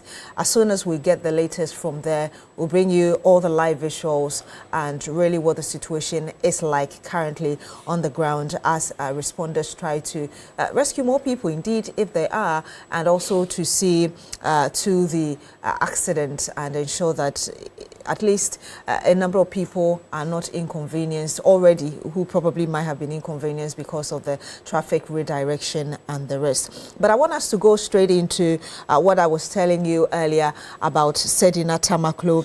And if you've been following the story, which is something that we've been bringing you updates on consistently, she came back to Ghana to serve her 10-year jail term. And shortly after, we had the breaking news about the Court of Appeal acquitting her, and of course that judgment, and of course the court also gave details, if you look at the judgment, on all the 78 counts, and eventually gave its conclusions regarding why, in the words of the court, this judgment, as it were, was excessive and harsh, and eventually acquitted her. But of course she was in the Insawan prisons, and yesterday we had that breaking story that she had been released, even as the Attorney General also withdrew that application earlier to prevent her release, but filed another one at the Supreme Court, awaiting, again, one that he filed earlier to challenge her acquittal at the Court of Appeal. With this latest development, we just want to look into the legal ramifications, as it were, of this. And I want to get your thoughts. I want to start with you, Lawyer Kwesi Botwe, looking at how the case has traveled and what we have now on our hands. Thank you very much. I think you've given a very good background to the whole issues. I think that in the first place, the AG's decision to file an application for stay of execution was unwarranted because this is a person who stood trial, was convicted. Subsequently, we are told, appealed, filed a notice of appeal sometime in April 2024 or sometime in 2024. Nothing was done. In 2025, the appeal was resurrected, and in 2026, she was acquitted and discharged by the court. I think that the application for stay of execution after the Court of Appeal acquitted and discharged her was unnecessary. I think that it was only a response to the uproar and the dissatisfaction that were expressed by the rank and file of members of society, in the sense that people were not happy with what had transpired. People had the suspicion that the entire appeal process was shrouded, was not shrouded in a transparent manner. But what happened? I mean, we are being told that the appeal was filed on the 30th July, the very day that the stay of execution was filed, on the very day that she was acquitted and discharged. The following day, the court heard the application. The court adjourned the matter to 12th August, that's yesterday, to determine the application. 2 clear days before 12th August, the Attorney General filed a notice of withdrawal to withdraw the application for stay of execution. And so, consequently, yesterday, the court struck out the application as withdrawn. And so, my thinking is that if the Attorney General indeed was convinced that he was going to withdraw the matter, or he was not going to pursue this application to its logical conclusion, in the first place, why did he even file the application in the first place? What was the intendment? What was the purpose? Was it only to manage the anxiety and the concerns and the dissatisfaction of members of society? Was the application indeed intended to be pursued to its logical conclusion? Was it intended to deceive the good people of this country? I am struggling to appreciate the real reason behind the series of things that have happened. Because indeed, I was of the opinion that despite the fact that the application was filed on the 30th and on the 31st, the court heard the application. At least the AG would have allowed the Court of Appeal to deal with the application. But withdrawing the application 2 clear days before the date for determination raises reasonable suspicions that the entire application for stay of execution was a choreographed act intended to deceive the people of this country, to make it appear as though the government wasn't in support of the acquittal and discharge of Madam Sedinam Temakulu. Because if you have the Attorney General filing a process in court, that is the position of government, because the Attorney General by law is the principal legal advisor to the government, not the political advisor to the government, not the propaganda advisor to the government, the legal advisor to the government.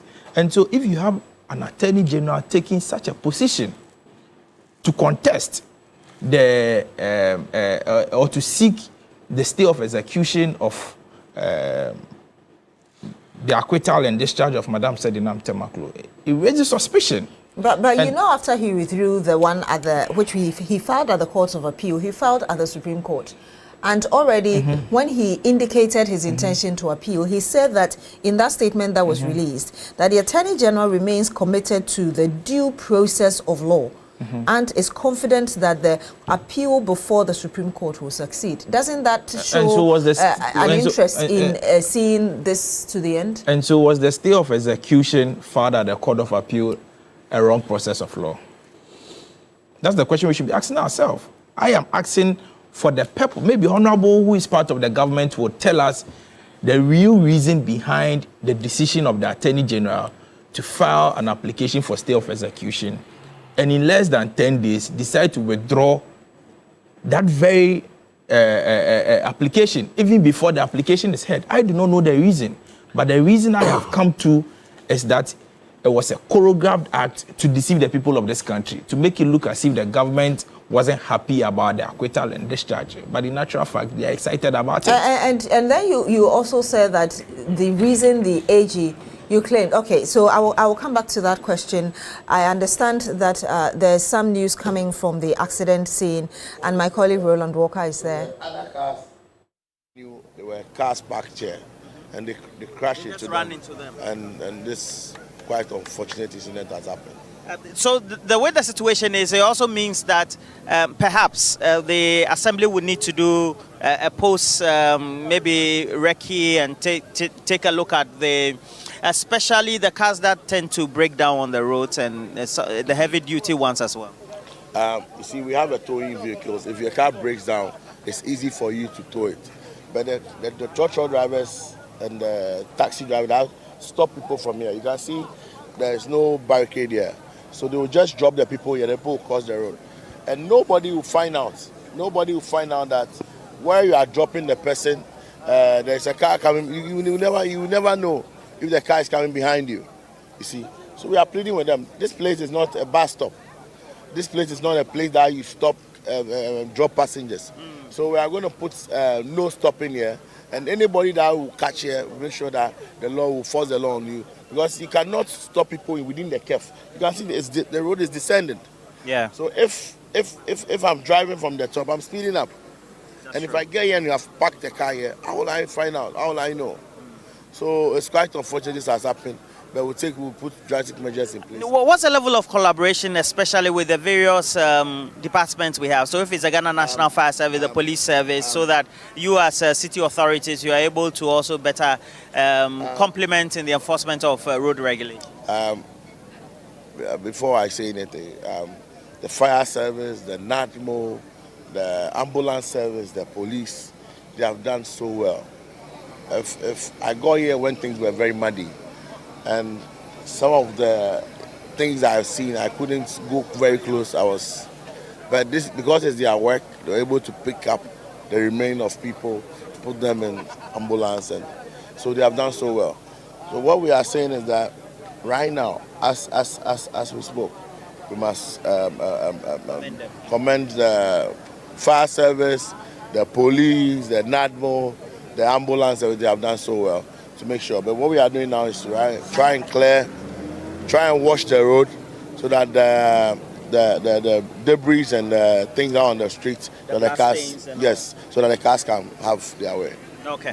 AMA Chief Executive Michael Pakpo Alote, or is it Alote Pakpo? Pakpo Alote. Pakpo Alote. Happy Homo. Thank you. Okay, as well. But it's also important that we put things into perspective. So we have Alex Kinate, ADO 1. It's very important, of the Public Relations Directorate for the Ghana National Fire Service. They've been here so far. You take a look. I'll just do a brief description for you. You'll find that a number of food items are on the ground, and you'll find all these fruits apparently being transported, and then subsequently on the median, on the median, you also find that we have the mangled vehicles as well, and all these parts of the vehicles that were also involved very much as part of this accident.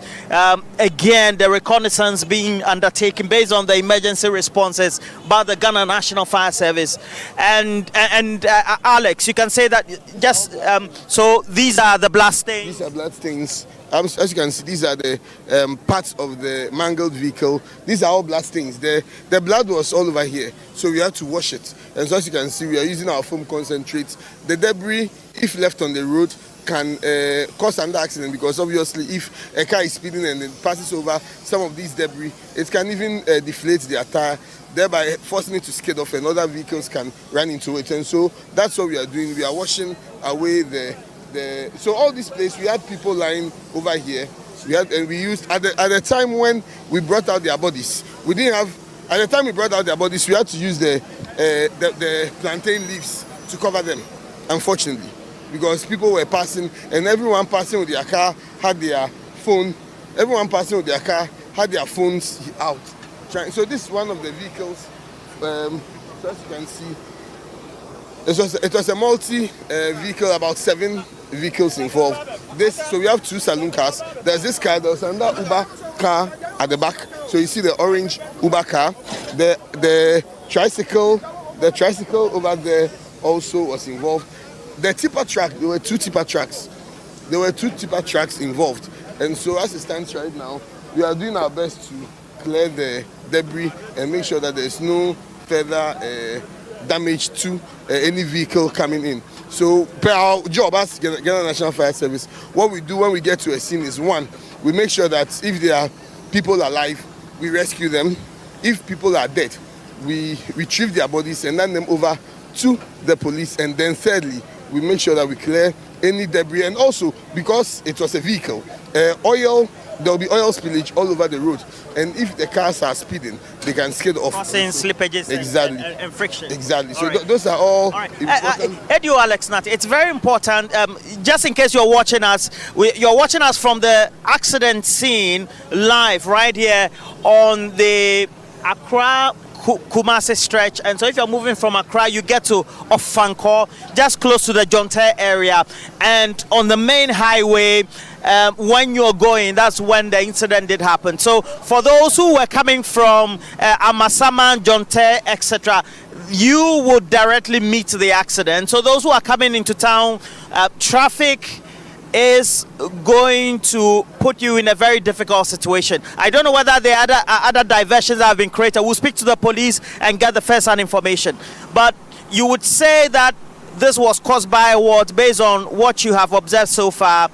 Take us to the beginning. Well, we are having different accounts. Obviously, everyone is saying something different. But the bottom line is that there was a vehicle. There were some vehicles parked here, and the Sprinter bus might have tried to apply the brakes to avoid running into it. And so, in the process of applying the brake, accidentally the tipper truck ran into it. So that's the preliminary findings until we and the police MTTD conduct further investigation to ascertain the real cause. How many vehicles are involved in this? So including the tricycle over there, we have about 7. So including the tricycle over there, 7 vehicles were involved in the accident. And so there were these 2. So this car and then the orange, if you can look ahead, you see that there's an orange Uber vehicle there. There were 2 Sprinter buses, there were 2 tipper trucks, and then the tricycle, making 7. All right. So in all total numbers, we're talking tricycles, how many numbers? So tricycle, 1 tricycle, 1 tricycle, 2 saloon vehicles, 2 saloon, 2 tipper trucks, and then 2 Sprinter buses. Okay. So the tricycle, was it carrying waste or what? No, it was carrying, the tricycle was, it's an empty tricycle.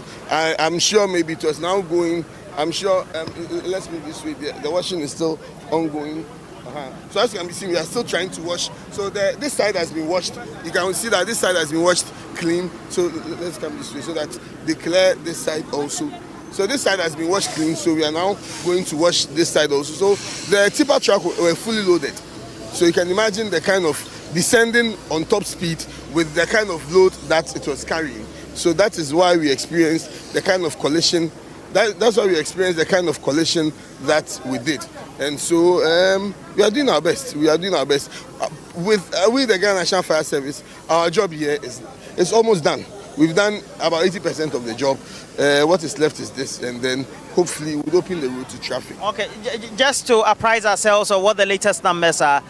On television live earlier, you mentioned that you had observed 10 mutilated bodies, and so you can confirm those victims, they are dead. Others also were injured, have been taken to the hospital. And so what's the fatality count now? So the fatality count for now, it still remains around 10. And almost a lot of the fatality was from the mangled sprinter bus over there. You can, I'm sure a lot of them were even market women who were going to the market to go about their regular part of the morning. Exactly. And so there were a lot of elderly women. There was one young lady, I'm sure she should be around 15, she shouldn't be up to more than 20 years. Unfortunately, both her legs were severed off. Both her legs were severed off. There was another man, an elderly man, whose hand was, cut off. It's quite horrid. Very horrid. And then not a very good sight to see. Very unfortunate. Where have the injured been taken to? Which hospital, if you know? So I'm sure, especially the very severely injured would have been taken to 37.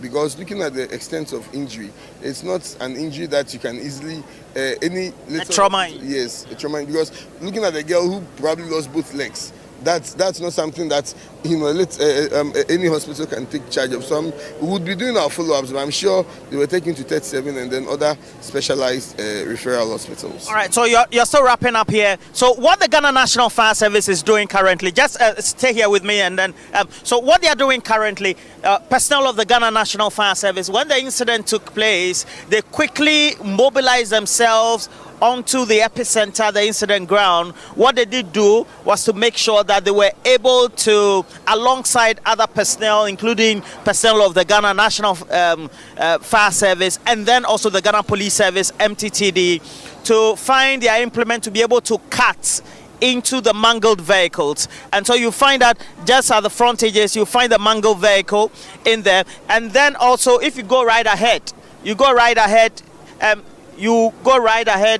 like if the camera pans.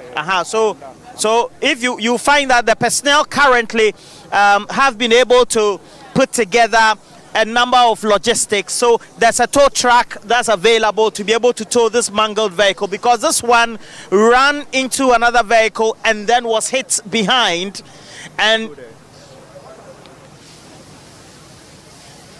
so they ran into the vehicle. So a tow truck is ready to be able to pick them. And so, okay, so then you also then will have officials of the Ghana National Fire Service who then have mobilized their fire tenders but as well as other vehicles to be able to help in the mobilization. What is being done is to make sure that they are able to wash the debris on the road. It's very important, according to the Ghana National Fire Service, because the debris could also lead to tire punctures, etc. If they are not in a position to be able to take them off the road, just in case they are able to bring some normalization or stability on the road. Now, alongside also, they've been able to cordon off other witnesses or those bystanders who are close to the precinct of the accident center, just to make sure that they don't encroach into the area where the emergency services are being undertaken. And so the personnel will finish off.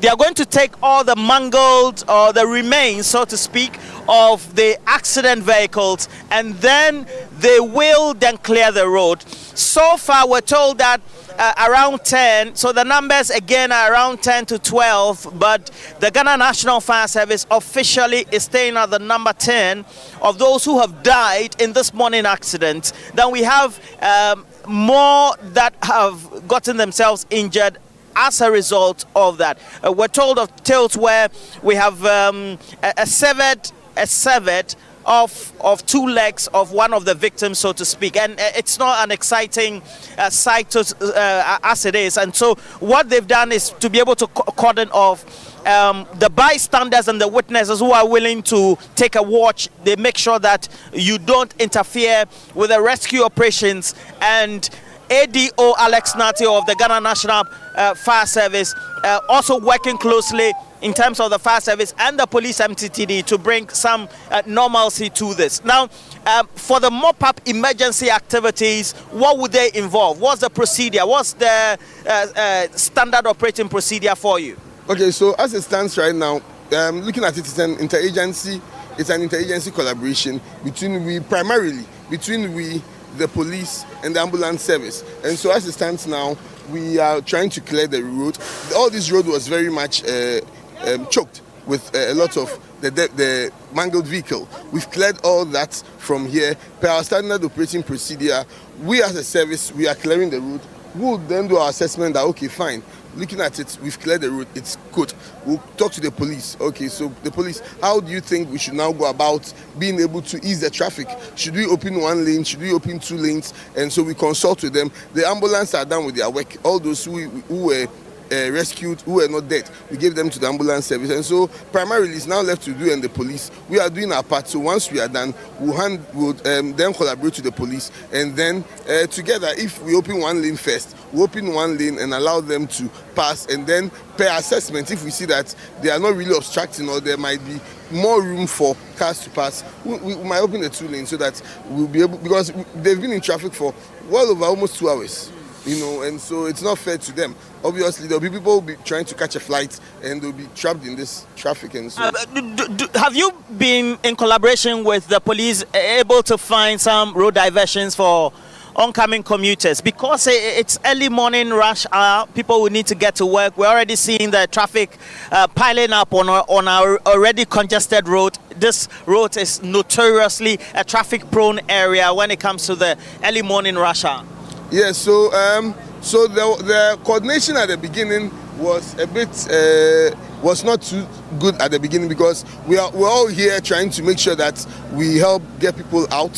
So as and when we're able to get the people out, we now had to make sure that the diversion was done way back at the Pokwase Bridge, where people who are now coming towards the main road were now being directed to use the outer lane. And so unfortunately those who got here, I guess it's unfortunate for them. They are stuck. Those who got here, they are stuck here.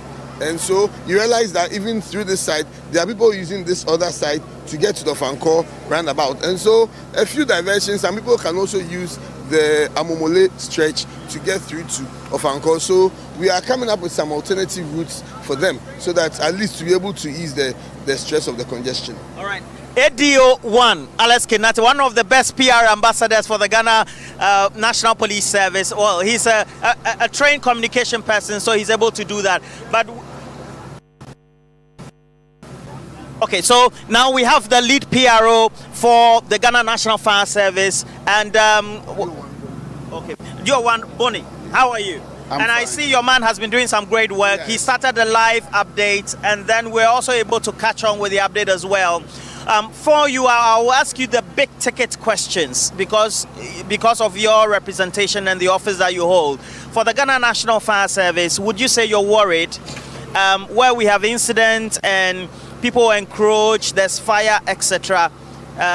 What's your own concern generally about that? Yeah, it's true. We are the service itself is worried that when there's an incident, we should allow the professionals to come and deal with the incident. Because let's say if there's fire, there could be explosions within the fire. And those explosions, I think the citizenry is not covered by any law or any insurance that they might be injured in the process. So when there's an incident, the citizens are not allowed to come to the incident scene or to get closer to the incident scene. And mostly they should listen to the professional, i.e. the Ghana National Fire Service, the police, the national ambulance, to tell them where to stand and look at the incident as we are dealing with the issues. Okay. And then the next one is that we notice that each time there's an incident, your response has improved dramatically. What measures did you put in place, or have you put in place, to make sure that you are able to meet the response times? And this is commendation to you as well. Yeah, well, we are grateful for this great observation. However, because many of the times you come under the flag from the media. Yes, normally it is we give all glory to God Almighty, the chief officer, the government, and our team, our fire officers, for their swift response, and the public. Hitherto, when the thing happened, they tried to solve it on their own. When they couldn't solve it, it's then that they call fire service. By the time fire service get to the place, the thing will be escalated.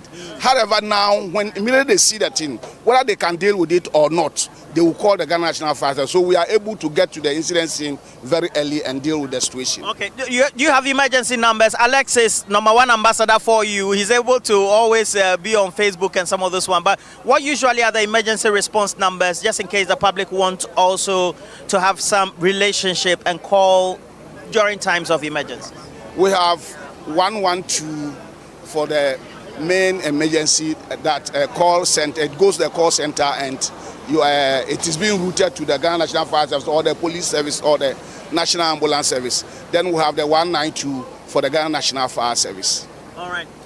DO Bonnie. Yes. Or DO1? Bonnie. Okay. Sorry for reducing your position. No. So DO1 Bonnie.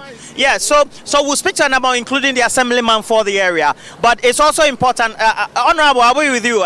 So we need to do a bit of description, and the camera lenses will just take it. So this is one of the vehicles that were involved in the accident. This, I believe, is a Toyota Camry, circa 2006, 7, 8, 9, and then up to, I believe, 9, 10, thereabouts. And so this was hit, so a vehicle ran into this car behind it. So as a result of that, it's mangled on the left rear, and it also means that some rescue effort needed to be done. Okay, so I'm told that it's swerved. So we'll go to the because it was swerving. Okay. So this vehicle was coming, and then saw it coming, and subsequently they have a towing vehicle that is going to be there. You witnessed this as well? No, I didn't witness actually. It was that guy there who gave me the. He was here. He saw everything. Who? The guy in black. Okay. Yeah. The fair guy. Yeah, the fair guy. Okay, I'll call him. Yeah. Please call the fair guy for me. Because what he said was, this police vehicle, there's a police vehicle here. Bro, come. Who? The guy coming? The guy in black. Okay, the guy in black. Okay, and the guy with the earpiece. Yeah. Also, nitimu boom. Okay, Assemblyman. So, what's your name?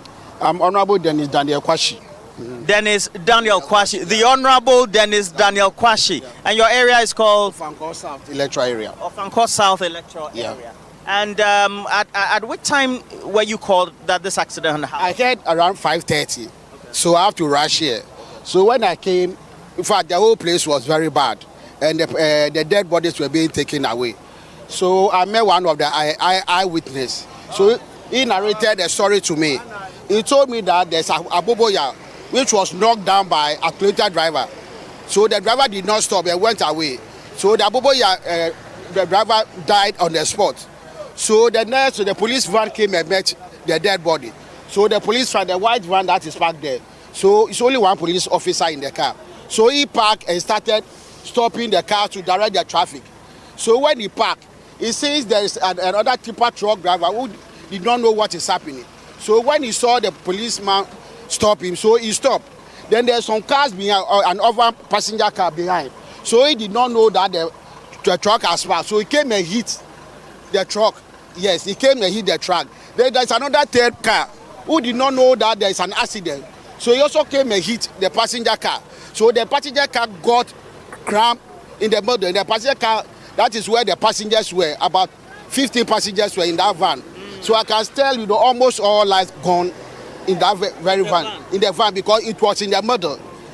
So it was a total crash. And there's another 4 passenger car who did not even see. So he also came a hit, and about 2 people died in that car too. So, you know, if you look at the way, the speed when they are descending, they came with a speed. And this accidents are becoming here. Almost every month there will be an accident. Almost every month. Almost every you as an assembly member, you can report that you get reports. Exactly. Almost every month, here and here, almost accidents happen. So we are even contemplating whether there should be a ramp or something to slow down on the highway. On the highway, if possible. Oh, boss. Because when they are descending, the speed that if they descend, even if there's no ramp and there's something to slow down the speed, it will help. Because both the inner lane and the outer lane, almost every month there will be an accident. So that's the situation we are in. And those who died, most of them are market women. They are from market. You see their oranges and the red, most of them. So they went to the farm centers or the production centers, and they are bringing goods to market centers in mainstream Accra. And so just to give you a vivid description of what route we're talking about, we are on the route that heads towards Accra. And so if you're from Amasaman, you come towards the Jonte area. From Pokwasi, you come to the Jonte area, then you ascend and then descend into this area, and it's where the main problem is. And the member of the assembly member, I wanted to say member of parliament. Maybe you have an aspiration. Sure. It's a sure. And so at the end of the day, your caution is very important, and we've already seen that. Just to hold you, the Ghana Police Service, they've brought another tow truck just to make sure that they are able to carry the mangled remains of the vehicles that got involved in the accident. And I have to say that it's not only the Ghana National Fire Service, the combined effort of the Fire Service, the Ghana Police Service, the National Ambulance Service, NADMO, the assemblies themselves. And then you can even find that even members of normal supporting political parties. So there's Dr. Mahmoud Bamian supporter also here, and everybody else, because they are good neighbors, they want to make sure the right things are done as well, and everybody else involved, just to make sure that lives are protected and not destroyed further based on the initial. And Honorable Kwashi, I got the information from the fire service and the police that the numbers of the dead officially they want to maintain is 10, but we are also getting information that others look like they were dead, but I'm so unconscious, and then they were mutilated. That should be a big problem, especially for your area, and knowing that this is an accident-prone area. Yeah, you know, this place is a highway project, so we are pleading on the Ghana Highway Authority. They should come and look at the construction of the road, because it's very pathetic that a new road constructed, every month there will be an accident. So Ghana Highway should come and relook at the road if there's something to be done, because there are lands, there's space around. So if something to be done, they should rule out so that this monthly accident should stop. All right. Since you are the assemblyman for the area, I'll give you the title holder for directing traffic today. Okay. Which other road diversions, for those who are watching us live on TV3, etc., which traffic diversions can the oncoming cars, as well as those who are commuting from that end of town to Accra, take? When they are coming from Pukwasi, when they get to White House, there is a road at the right-hand side. They should pass through that road to Lake Poultry Farm Road to Atamil Junction, then you get to Fanko, Sportem, and you move to Accra. All right. I think this one, you petition the assembly, or you raise this issue at the assembly, right? Sure, we have raised this issue before. But as you know, this is a Ghana Highway Authority project. So whatever, you have to write to Ghana Highway for them, because the assembly cannot do anything on this road. Because your bylaws don't allow you to. Sure, yeah. All right. The Honorable Kwasi. Thank you very much, Reland. All the best for the day. And so, you can see it. Just look at the it. Flesh. The flesh around the whole. Because of the nature, we cannot show that. Okay. But it doesn't look. What's your name? My name is Prince Folinado. It doesn't look like a good side as well. So in the early mornings, usually what's your own concern about the rush and then the high speed of oncoming vehicles from this end, from the Pukwasi end or the Jonte end to this place? I would say for now, this place in the past when they haven't done this road, there's a lot of accident here. When you hear the car sounding the alarm, the siren, ping, then you must know that there's an accident, so you have to run away from the barrier. But now when they done this, it has slowed it a bit. Recently, just less than 2 weeks or 3 weeks, there's one voice, white one voice. It just somersault around this place. It somersault around this place. Somersaulted? Yeah, and it got spoiled. Because the whole place here is down. So when they reach here, the speed is small here. So we are pleading to the authority that they should come and look at the way they will do it. If they will put some speed ramp on the top there, that will slow them down before they come here. It will be good. I'm a driver. I've been using a big cars. But at times also, this also help the big trailers. Because of the ramp there, when they are coming, you have to get some speed to climb the hill. So for a big cars, it's okay for them. But the speed is too high.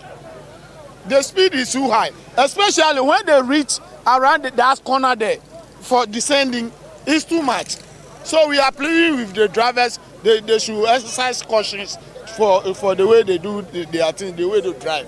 They should slow down. There are some was recently one of tankers failed brake and he have broke this thing camera. The camera, the CCTV camera that they have put around the roundabout here, it broke it.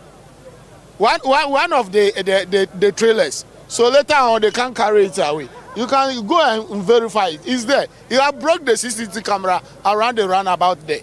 So we are pleading to the government. They should look at second phase to see what we can do to help this. For safety purpose. For safety purpose. Mr. Foley, thank you so much. It has been long. It has been long. This thing has been long. We are pleading. Thank you. Honorable. Oh, you are done. Okay, so just to take you again before we go back to the studio. So the authorities and the combined effort of the Ghana National Fire Service, the Ghana Police Service, the National Ambulance Service, NADMO, as well as the various metropolitan assemblies have been able to make sure that we're able to get this under control. And one of the leading figures who was able to rush here as quickly as possible is the Accra Mayor, Michael Pakpo Alote. And you take a look at the debris that's here, doesn't look good. He also had collaboration with the National Fire Service and the rest of the personnel who were here to be able to make sure that he got everybody else to do what was right alongside their normal standard operating procedures. But the Accra Mayor is here. Accra Mayor, if there's any caution you will give, what is it, and then what do you want to add to the conversation? I think the information we're having so far is that, you know, there was the sprinter buses were 3.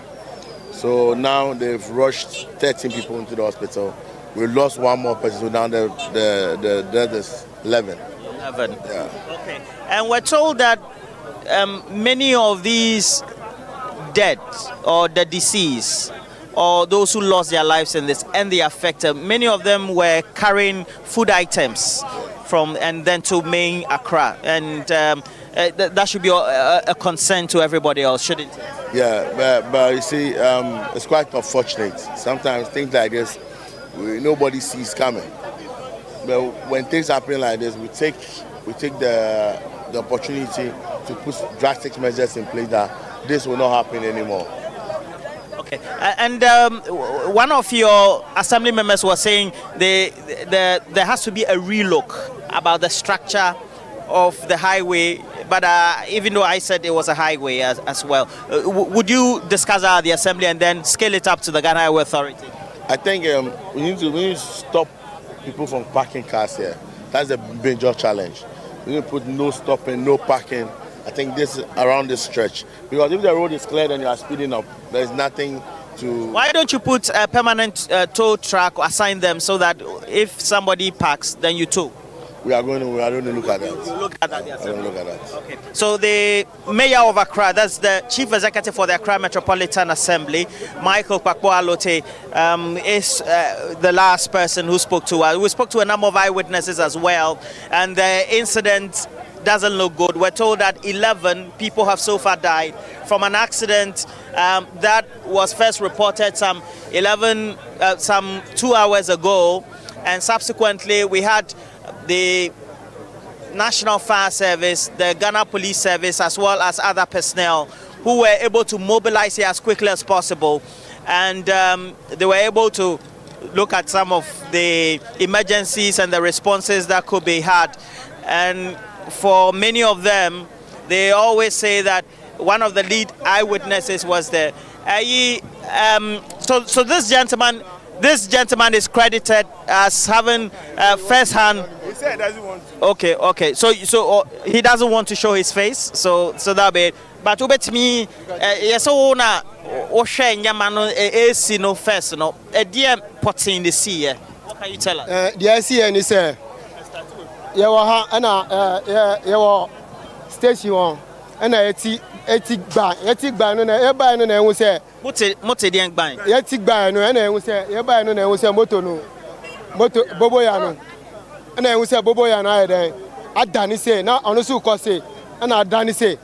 Adani say no na nipa no free eto moto no so na order for anu on kika ne ho wewu ye ne ho hwa enye na we hu say police car bi ba ani car we sa police car we ni nyama na hwe gu kwa no mu no nti police car no ba no onu park si baby a red car ni si no onu park si ho na also sare ni sisu say the car bi ba na nti police no kama me boa no na e peda boto ni bi e di sisi kwa no say the cars no be fa atale no ti trailer no ni be bia trailer no free speeder no dey bo police car no mu free slow na e be to ha bo police car no mu free slow na e be to na another tipper bi su ba tipper no dey automatic brakes are be gina ha ansa na totro white one bi e dey be bo tipper no chi ni passenger side no bo tipper no chi e na onu su sama so ti koto e horumu ansa na black one no su e be bo tipper no chi ebo tipper no chi no na another tipper su e be bo black one atali yellow tipper no na atali ni say pa ansa na ada cars no su toto su private ebobo wo mechi ebobo mechi sa toto so bi mo fufo pavement ni na there o hwe cars ahen kra na e affected cars na mo affected ni there sprinter no ya 2 sprinter no 2 na yi sa wo ba for car yi na Camry bi su ni all right, yeah, that's why. Okay, so that'll be it for now.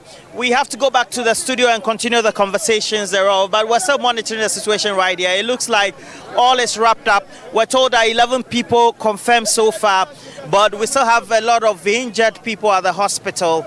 And combined effort of the Ghana National Fire Service, the Ghana Police Service as well, the National Ambulance Service, they've already carted or transported the injured to the hospital, and the police who also apparently have one of their vehicles affected while that vehicle was on the way to work or from patrol, have already brought in a tow truck to make sure that they are able to tow their vehicle away.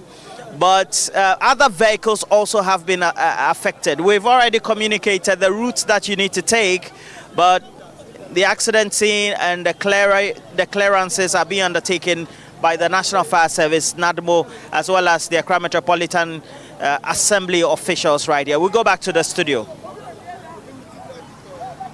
Very much. Roland Walker bringing us all we need to know, speaking to the relevant people.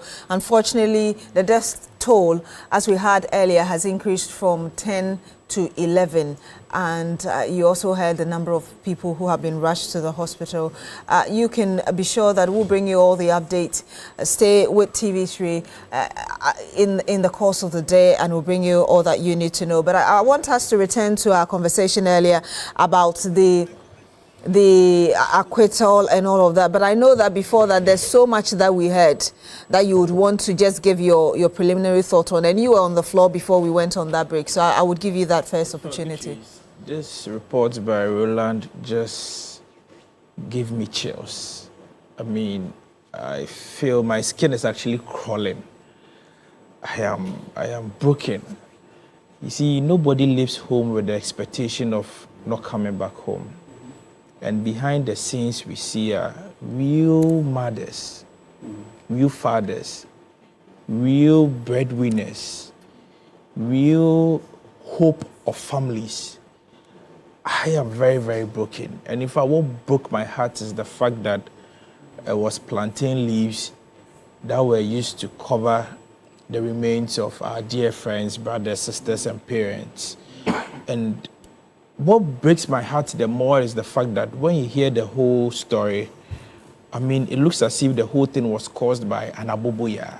My goodness. And these aboboya are still on our major roads. I use the Accra-Kaswa road often. They are always on the road, and sometimes they actually take the entire 3 lanes of the road. I think that we really need to look at these aboboya systems on our major roads. I'm not saying aboboya is not good. I am aware people also use it for, short distances.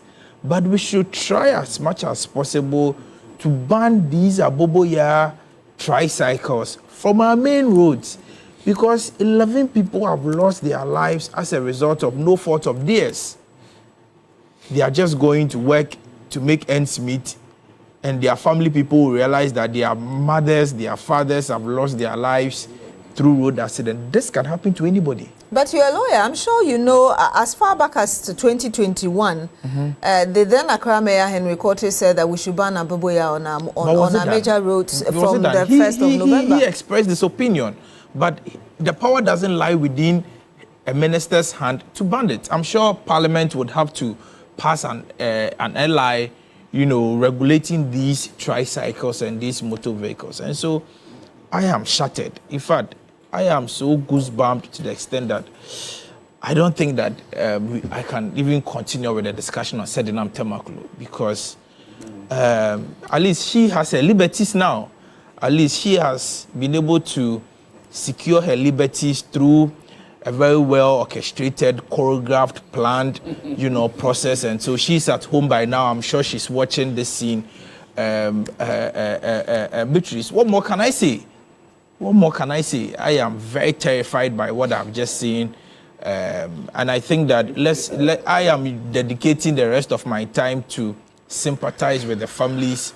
I will not speak on somebody whose political party and government of the day has mastered a choreographed act to, just deceive the people of this country that they are so much opposed to her acquittal and but you're talking as if you haven't read the judgment and the reasons attributed to her acquittal. I'm not talking about the details of the issues here. I'm not talking about the judgment here.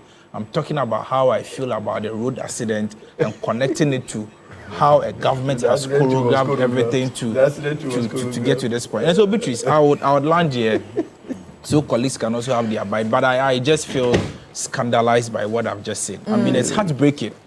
And it is not a joke. You see, it's not a joke, because from the scenes you realize that these are market women who maybe are the everyday Ghanaian. Are from Ade. So, because these oranges and the things we see, usually they get them from Ade, so parts of Insawom, and then transport them to the market. And so these are breadwinners of families. They have left home around 3 a.m., 4 a.m. just to lose their lives for shege reasons. Because what we are witnessing is not proper. And to the AMA mayor, it looks as if he has all the solutions, saying that the solution now is to ensure that people do not park there. Whose job is it to ensure that people do not park there? Why is he telling us that he's going to ensure that people do not park there? I think that when these things happen, people have to be held accountable. It cannot be business as usual. Because if today, President Mahama should fire this mayor for not ensuring that people were not parking on the highway, I'm sure it will serve as a deterrent to other mayors across the country. Is that what you're calling for? For them to ensure that, I'm just saying, for them to ensure that people do not park alongside highways. And so, Beatrice, our land here, it's an unfortunate scene. It's a sad scene. To lose 11 people by 9 a.m. on a Thursday morning is a terrifying scene. I think that leading members of government should visit the scene, should visit the families to like Honorable said, right now we do not even know the families. We do not know those involved. Because if you listen to the report by the ambulance PRO, the man you recommended, he tells us that the Alex Kenati, he is with the National Fire Service. National Fire Service. He tells us that the bodies were, torn apart. And so I don't know if they would be able to recognize the real victims and even piece the bodies together to give them a befitting burial. But this is, in fact, I am very emotional right now. This is very sad. It's very sad. Honorable, I want to come to you briefly again before I come to the rest of the panel. Having listened to the fire service, we had Mr. Kenati tell us that when they retrieved those bodies, they put plantain leaves on them. How does that tell you of the level of equipping, as it were, of the Ghana National Fire Service, having been called to attend to such a major accident scene? Well, it just, to us, we know how our institutions function and how poorly equipped they are as a country. It's unfortunate that we only come to this realization when things of this sort happened. But look, let's not play the ostrich here. But sometimes when you look at these institutions and what they get, as in terms of the support they get from government, you find ministries giving these allocations, but the institutions that run these ministries themselves, you don't find them getting their due share. The ministry will be getting their allocation, but the very agencies that should do the work, you don't find them being given what they deserve. And so, at this point, it shouldn't come to this level. But if it's something that happened somewhere in the bush and you have that situation, you can say, but this is at the heart of our capital city, that they are using leaves to cover such victims. So it should tell you that things are bad even from the center. So it means that there's no such equipment or no such facilities available to the Ghana National Fire Service. And I think we should begin to look at these agencies and appreciate the work they do. Sometimes even the way you treat the dead body. In fact, as a society, when you watch certain things, and you see how societies treat even animals, birds, then you know that this is a very responsible society. If you can even treat animal this way, if you can treat a dead body this way, it means that you have just lost it as a society. And so we shouldn't say, oh, these people, they are gone. And so there's no need even investing in how we handle them, how we treat them, and those things. No. So, Beatrice, it just brings out the very issues we have, the poor nature of the agencies that we have running the affairs of the country. And as a politician, I think I should be burying my head in shame that sometimes, not that the ministry in charge of this sector will not have the budget allocation that is due them, but they will get. But the very agencies that are supposed to do the work, the money don't get to them. But they work under very tight situations. The road has been open to traffic. Beyond the issue about being sad is also the issue of accountability. How do we hold people accountable for what they were supposed to have done to prevent such a thing? You see, if we go that late, a lot of, because like Bocho even said, the issue of parking, the illegitimate or if you like irresponsible parking on our route, the issue of who checks what driver. You can even, if you do your checks, it's not surprising to see that some of the drivers will not even be licensed to be on our routes. You understand? And sometimes even the procedure in getting the license, you know it. You sit at home and you can get whatever license you want.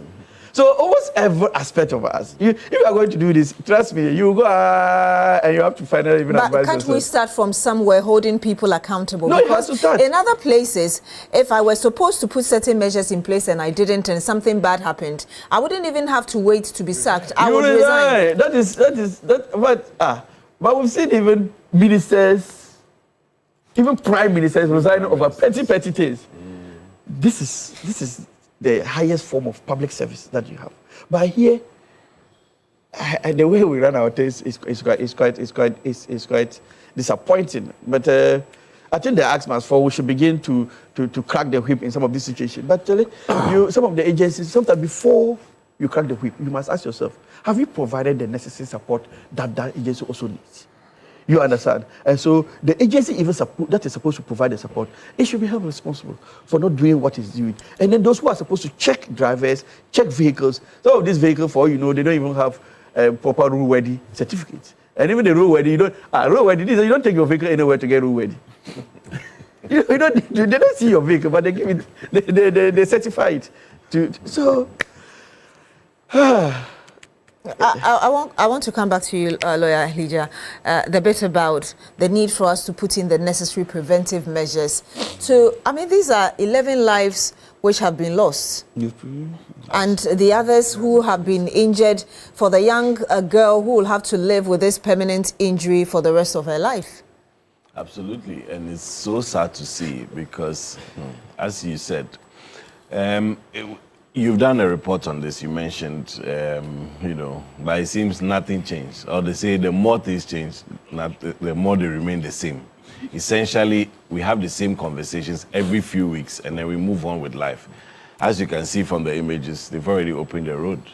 So, of course, I know that they had to quickly intervene, do what they needed to do to clear the place and ease the congestion. But trust me, there's also an investigative element that is in there, which means that the police need to be able to unravel the cause of the accident, to be able to trace what happened and see how to, in fact, even inform or advise the public in what to do and so on. And I hope that was done before, all of the debris was cleared and the evidence washed away and all that, because at the end of the day, there are legal implications for some of these things. But I want to touch on another aspect of it, which perhaps is related, but maybe didn't come out directly as a result of this accident. And I've written on this a few times and published in various media. To start with, our highways in this country pass through towns. In any civilized country in the world, that doesn't happen. It's not the case. You have highways and you basically exit into communities. So there's nothing by the highway. This route is part of the Accra-Kumasi highway, I believe, which is N4? They have names for, yes, we have names for all our highways. And I'm learning that apparently the entire stretch doesn't have any street lights functioning. Good. So you have a major highway from the southern part of Ghana going through the middle belt, and obviously ultimately all the way to Tamale and beyond, because I know that N4 is the major highway that connects the south all the way to the north. The truth is that in most societies, highways like this will not even be in a community to start with. The sides of the highways will have no residents, no living quarters and things like that. And I'm saying this because we from the various accounts, it says that this was triggered by an aboboya that kind of somersaulted. That's what I'm talking about, the investigative aspect of it. Why did it somersault? Was there, for example, were there pedestrians crossing that the driver needed to avoid or swerve or what have you, or there debris or something in the road and so on? And these are things that should not happen. Once you have highways going through communities, you see that it exponentially increases the likelihood of accidents and so on. It doesn't mean that outside in other places they don't have accidents on highways where there are nobody by the road, but it just adds significantly to the kind of repercussions that you have. We are even now talking about the speed that the people come down the overpass with. We should consider rumble strips, all of those. Typically on a highway, you don't do any of those things. When you drive on any of our highways, whether it's N1 or N4, you see that at major parts where there's a lot of population, you've had to do speed ramps. Speed ramps should not be on highways under any circumstance. But what has happened is that right from the get-go, we missed it by allowing these highways to go through populated areas. They should not be in populated areas under any circumstance. What you have is a major highway with exits. So in a place like this, you exit to the town. The town should be away from the highway. And that's how it is everywhere. So I've really written on this in respect to the big push, advising the roads minister to ensure that for parts of the big push projects where there are no developments, they should preserve the highways and not allow developments to come through. Because we need to unravel what triggered that Abuboya to have, you know, somersaulted, which led to all these things, as the eyewitnesses have said, and all of that. So for me, it's a really sad day for Ghana to lose about 11 people just this morning, and several others still in critical condition in hospital. We don't know what the outcome will be from those people, and we hope that our medical professionals and all those who are responsible for their care and so on will give it the full attention that they deserve, so that we can at least preserve the lives of the rest of those who have not passed away already, and learn from this experience to do better with our road management. And there's a message, I'll come to you very shortly, lawyer. There's a message coming in from our presidential correspondent, Komla Kluche, who says that per the report he has, the entire stretch has no street light. And the Greater Accra Regional Minister, so asking question why Lindo Klu is still in office when this has not been fixed, and claiming that the accident predominantly was caused by no street lights in that area. There's also a message coming in from the Chief Executive Officer of the Financial Intelligence Center, Kwejo Chumbuafo, who says, "Good morning, Beatrice. Watching those gory scenes on morning TV is just heartbreaking.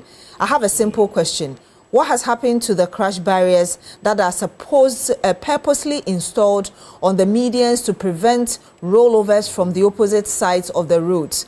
The answer is that those crash barriers have been stolen and turned into trinkets, saucepans and coal pots. That's the topical issue that we should be asking.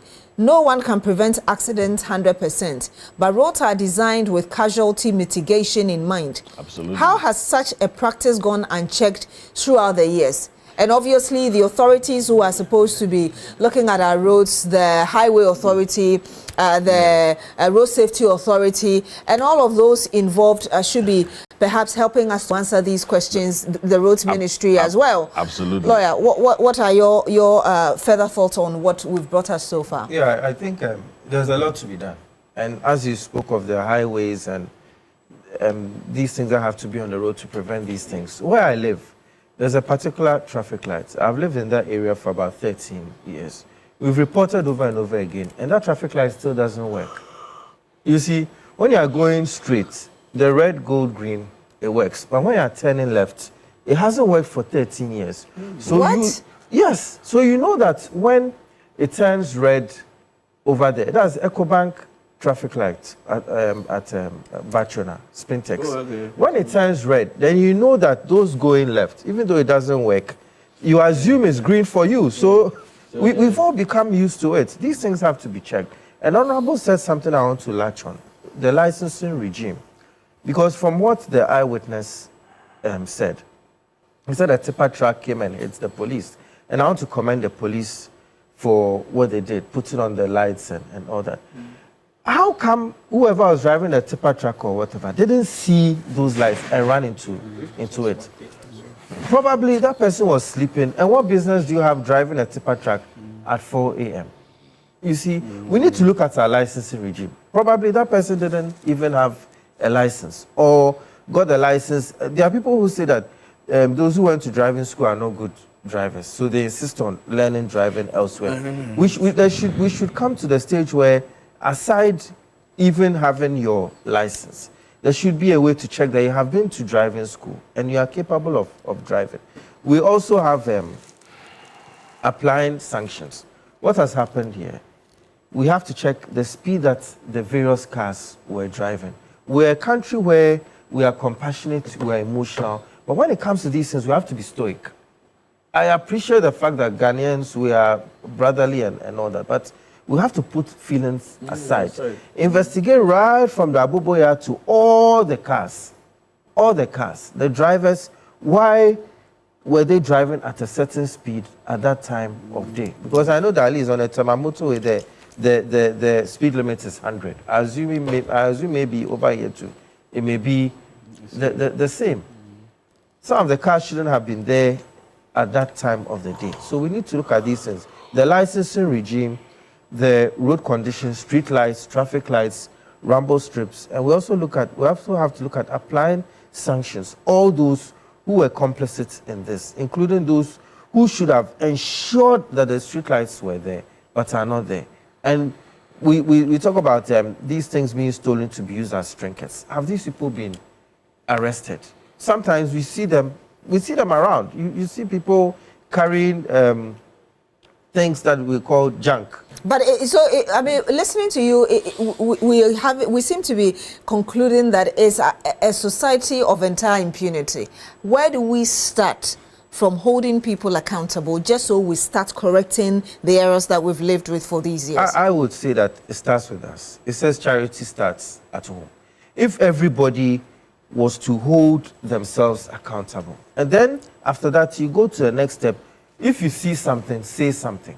You see somebody commits an offense, you don't just gloss over it and think that the next person is going to take care of it. And anybody who is brought to book for committing an offense should go through the full rigors of the law. And an example should be made of that person. We live in a society where we unfortunately like to concentrate too much on political offenses committed by people in power.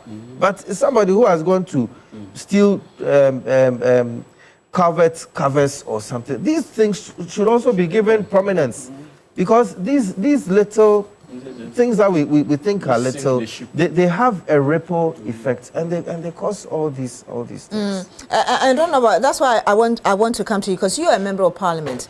Why have we allowed ourselves, as in regular vehicles, to share the same road with trucks, and even within the same time, when you see different things in different jurisdictions?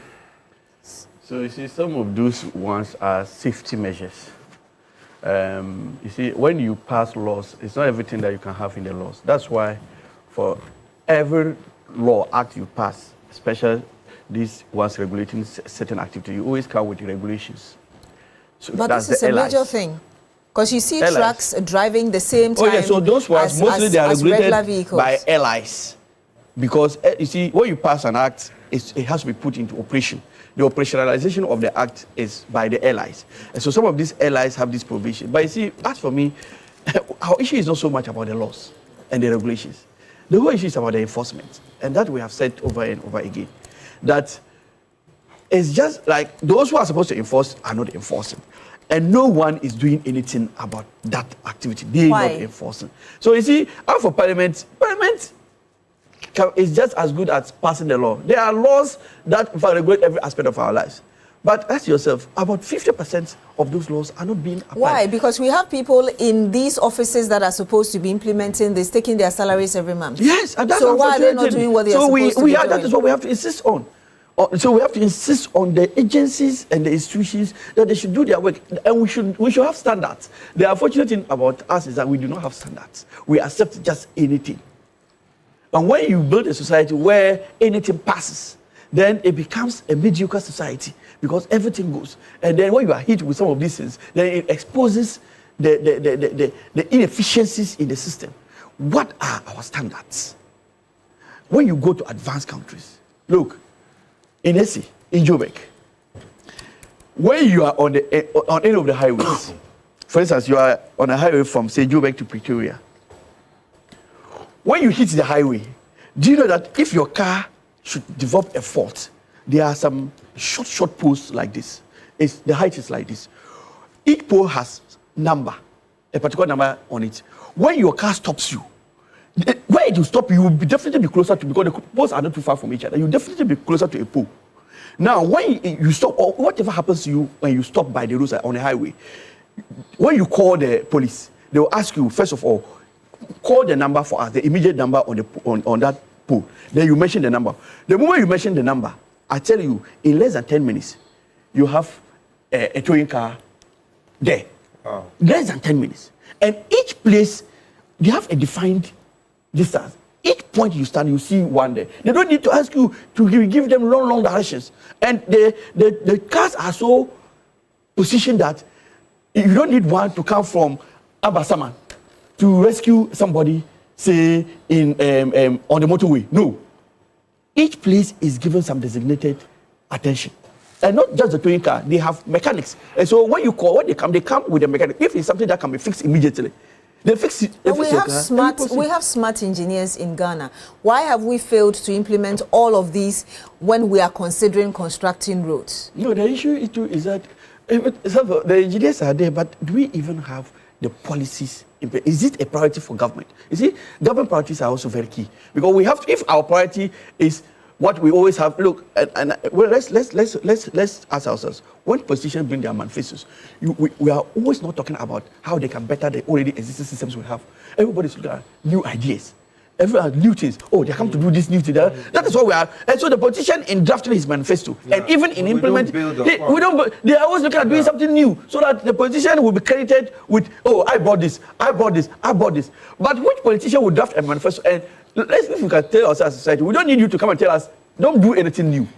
Give us your manifesto, which should put the existing system we have into very efficient mode. Very good point. You understand? So that we are not always looking at, look, when you and I, tomorrow, when we take any party's manifesto, we'll be looking at the new things they will do. And that is why we even engage our discussions. We will not look at what they will do to better the existing systems. So not until we as a society will begin to see these things as our priority. Yes, the things are there, but are they working every aspect of our lives? We are not addressing issues. And there are structures that are supposed to address those issues. Unfortunately, the structures are not doing well. And our policies do not aim at bettering those structures. They are only aiming at creating, if you like, call them duplications, and other amorphous structures, which will not better the system. So the main structure is there, and it's getting weak by the day. And the monies are being channeled to new things. And the government will tell you that, oh, no resources, but the government will get resources to do the things they have said they will do in their manifesto. You understand? So it's a holistic issue that we have to look at. If we can, first of all, let's start with the way government policies are framed. Should the government be very focused on fixing the existing challenges and not come with these phantom promises? We are swayed by these phantom things, and so the politician will always do things that will help him get his votes. Yeah. You understand? And so we as a society, we should begin to select leadership based on fixing existing issues. You understand? And when the politician sees that, oh, this is what the people want. In fact, remember when we did our last manifesto, JM embarked on something we called speak. I don't know how we called it. Before the manifesto was done, His Excellency the President, when he was the candidate, he embarked on something to speak. It was a listening tour, more like. So he engaged every constituency, and they were telling him the problems. You understand? So when you do this, you get, look, and let me tell you, there is no problem that you get from the people that there won't be an existing structure that's supposed to deal with it. Yeah. But we, the politicians, will now be thinking about what new thing can we bring together. But can we also shift from there and say that, what are we going to do with the existing system? If we were giving these people this much attention, can we double that effort? Yeah. And when you give the person the resources to do the work, you can hold them accountable for what you have asked them to do. But the moment you stifle them of the necessary resources, it becomes difficult to hold people accountable. So Beatrice, it's a big conversation that we need to have. And like you said, we must, and I like your question, you keep asking, where do we start? Because we can't leave it hanging like that. So we must have a starting point. And for me, the starting point is that let's get political parties' manifestos to have at least 80% concentration on making our existing systems efficient. We don't need new things. No one should come and tell us they are going to do this. No. Tell us how you make the current systems work. Everything.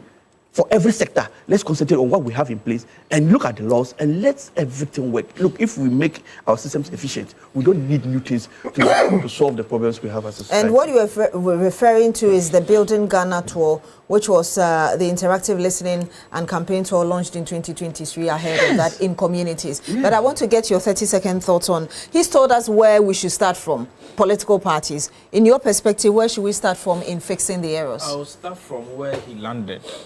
Regarding what's the name of the tour again? The Building Ghana tour. Building Ghana tour. It's good to listen. After listening to the people voted for you. You are now in government. Now what do you have to do? Implement the things the people told you. I am sure one of the things the people complained about What street light? You appointed a regional minister who told us sometime last year, I guess, that he had fixed 85% of street lights in Greater Accra. Where I live, Achimota, all the street lights there are not working. Today we have been told that on a major interchange like the Ofanko interchange that connects Accra to Kumasi, Kwabinya, Asufan, and all those areas, a major interchange like this, the street lights are not working. And you still have such a regional minister at post. Who should we blame? After going around to listen to the people, what do you do to what they told you? The people spoke to you, they told you their concerns, they voted for you, you are in office, you are the president, you have the power. You have to implement what they told you. You don't have to sit on the ideas that people have given to you. Again, as I learned finally, before Leonard comes in, you see, in all the footages that were showed, I didn't see anybody from the National Road Safety Authority.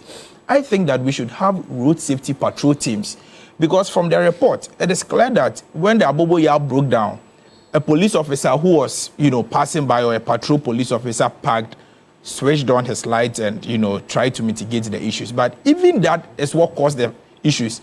If there were standby patrol, National Road Safety Patrol teams, they would have blocked the right access to the interchange. So people do not even get to the top to talk about descending.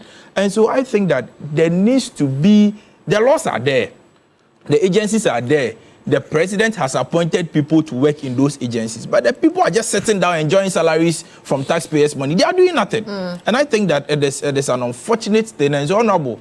If you have listened to the people, now you are in government. So tell your president to implement the ideas. Lawyer Adija, your 30-second thoughts, and we'll wrap up, and I'll come to you. I'll give you the same opportunity. We've all said a lot. And I think that it's just symptomatic of the many things that we sit around this table to talk about. Beatrice, I'm sure if you cast your mind back, maybe last year another panel was here. We had the same conversation. That's why I really like what Honorable said, because that's also one of my personal views about this country.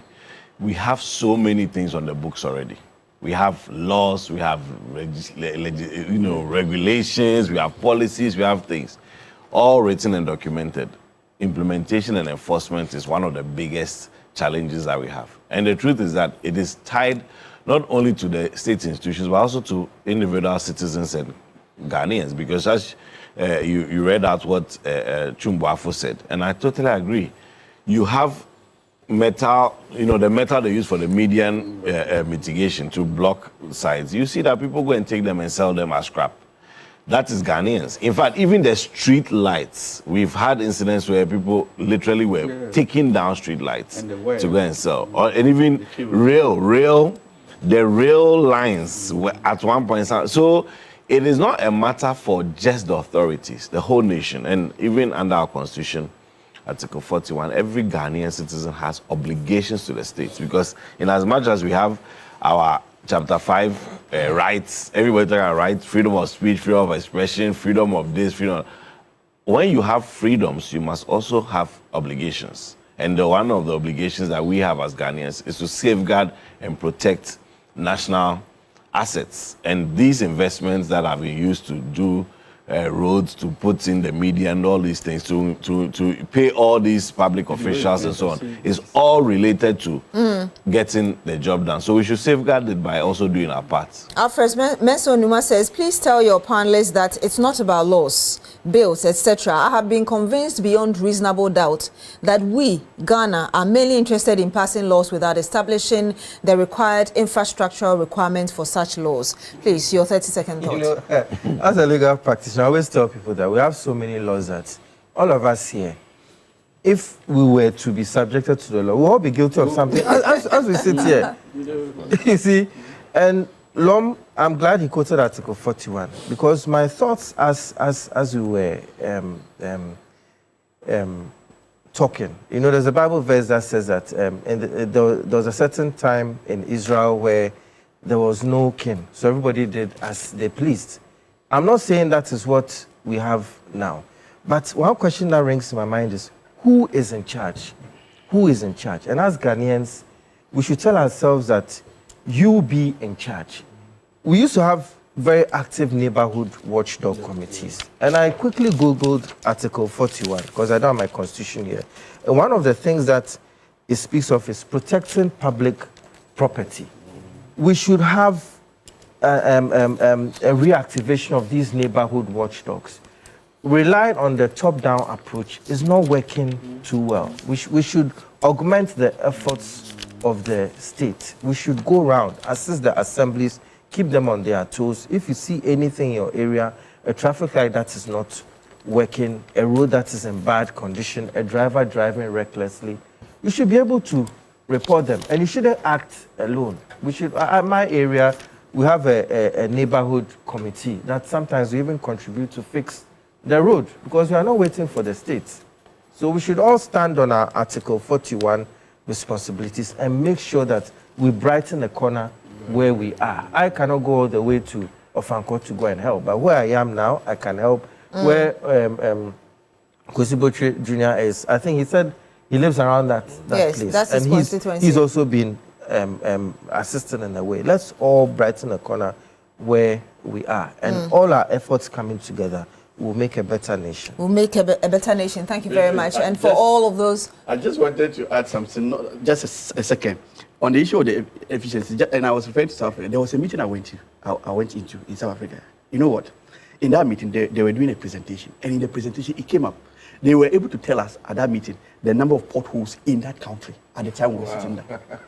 The Road Safety Commission was able to tell us the number of potholes in South Africa. So indirectly, our institutions should be up and doing. Thank you very much. Prince Nana Ayok, thank you. I've seen your message. Thank you, all of you who have sent in your messages. Want to say a big thank you to you, Mr. Kwame Nkrumah Bochio, private legal practitioner. Thank you very much for joining us. Also to you as well, Mr. Lom Nuku Ahlija, actually, a lawyer and law lecturer at GEMPA. To you as well, Mr. Kwesi Bochio, who is equally a lawyer and also NPP National Communications Team member. Thank you for joining us. And to you, the Honorable Abdul Fattah Al Hassan, MP for Yindi. Thank you as well, gentlemen, for joining us. And thank you. Remember that Roland Walker, my colleague, is still on the accident scene. And I said when we have the latest information, we'll be going to him to bring you an update. My name is Beatrice Edu. Thank you very much for joining us on The Big Issue this morning. I want to say a big thank you as well to Pamoni Clothing in East Legon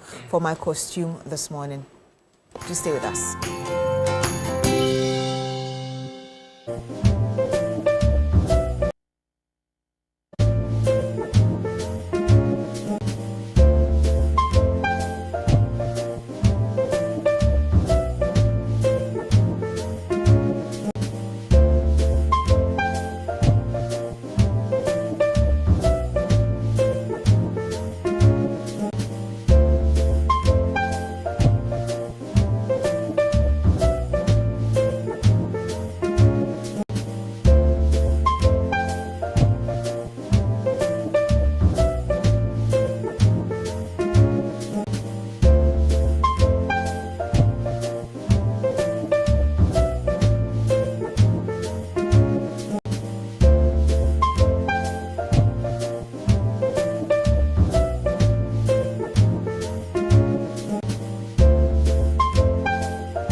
Been doing what Italian names in terms of dressing.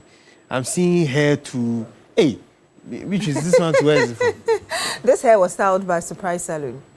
Yes, with branches all around Accra. All around Accra. Yeah, so it depends on which part of the city you are. You can okay. just hop into any of their branches. Oh, okay. So they are not in the northern region. No, you're referring to Pamoni Clothing, which is in East Legon. In not Accra. Eastern region. It's East Legon. Oh, okay, East Legon. Yes, okay. But you're looking well. Thank you. It's been a while. Yes. Welcome back. Thank you. Thank you. How was your time off? It was interesting. Okay, that's nice. I'll get the details of the interesting off camera. Yeah. But tell us, WAFCON, I'm not too excited that we've already exited, but Malawi is still making some waves, right? Yeah, Malawi have made it to the final of the WAFCON for the first time in their history.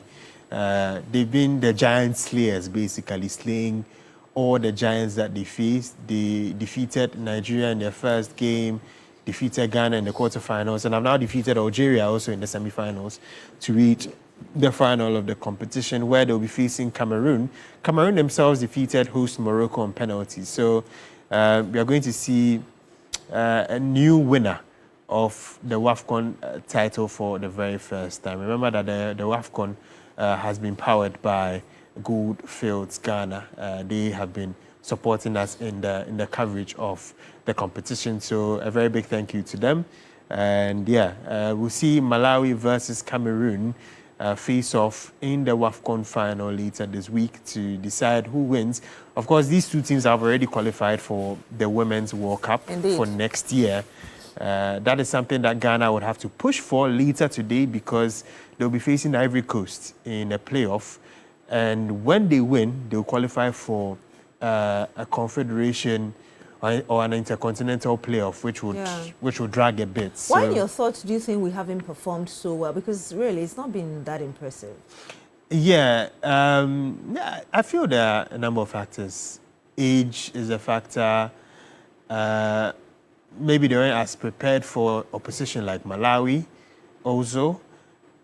I feel like they had good success last year and should have built up on that this year, but the kind of opposition that they faced, they didn't look ready for it, unfortunate.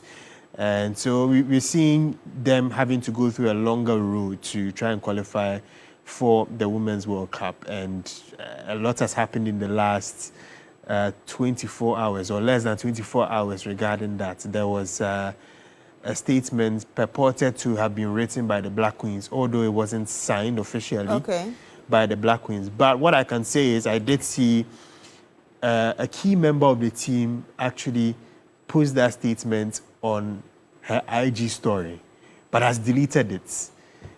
I did screenshot it, so I know who that key player is. Okay. I just don't want to mention the name, but I screenshotted it myself. But yeah, this was a statement purportedly from the Black Queens player saying that they wish to raise concerns regarding several outstanding financial and welfare matters. That includes per diems and some welfare challenges that they deem have not been met. So that is from them. But there was, okay, so this is part of the statement. We believe that financial commitment to players should be honored on time and that the welfare of national team players must be treated as priority. We want to make it clear that this statement is not intended to create conflict or disrespect anyone.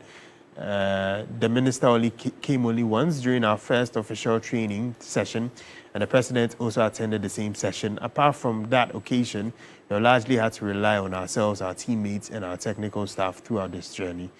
So this is a purported statement, right? So this is a list of what they stated. Outstanding bonuses, including the Egypt 2025 bonus, WAFCON qualification bonus, group stage bonuses, outstanding per diem payments, better management support for players and officials, mental health and well-being support. Our request is simple: transparency, accountability, fairness, and respect. And a few hours later, the Ministry for Sports and Recreation released a counter statement. Now, that counter statement was basically saying that their per diems have already been paid. In fact, they even added proof of signatures from all the players in the team. So I'll read key parts. So these are the signatures, proof of the signatures of all members of the team to receive their monies. So on the case of the ministry, we have paid you. The only thing outstanding really is their winning bonus from their first group game in the WAFCON. And they explained that it has to go through due protocol. So right after they finish the competition, that is when they are supposed to receive it, because it has to go through due process to finally reach them. So that's the only thing outstanding, but everything else they've already paid.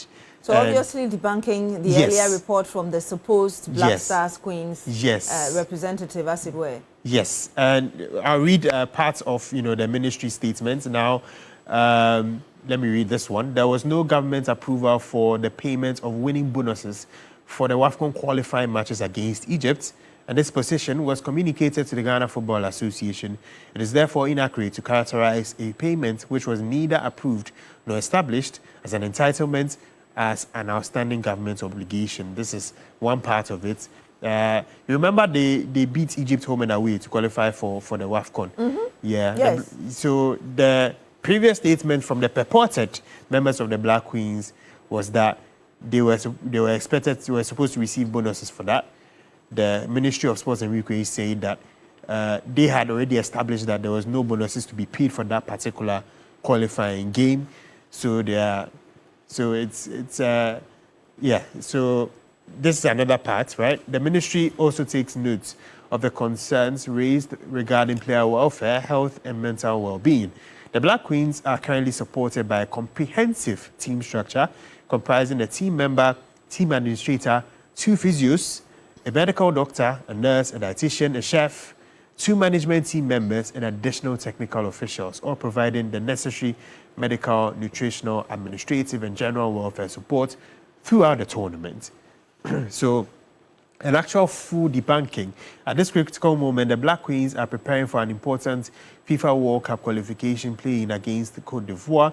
The ministry believes that the immediate national priority should be to provide the team with the environment, encouragement, and support required to pursue qualification for the FIFA Women's World Cup Brazil 2027. So, the Ministry of Sports and Recreation debunked that purported statement from members of the Black Queens. Indeed. At least that should settle whatever arguments that were going on social media following the first statement that was issued earlier. But there's an update on the Papaya Sports Stadium. Yeah, the NSA, led by Ian Pofuankra, went to pay a visit to the Papaya Sports Stadium because the stadium is being prepared for the upcoming 2026-27 Ghana Premier League season.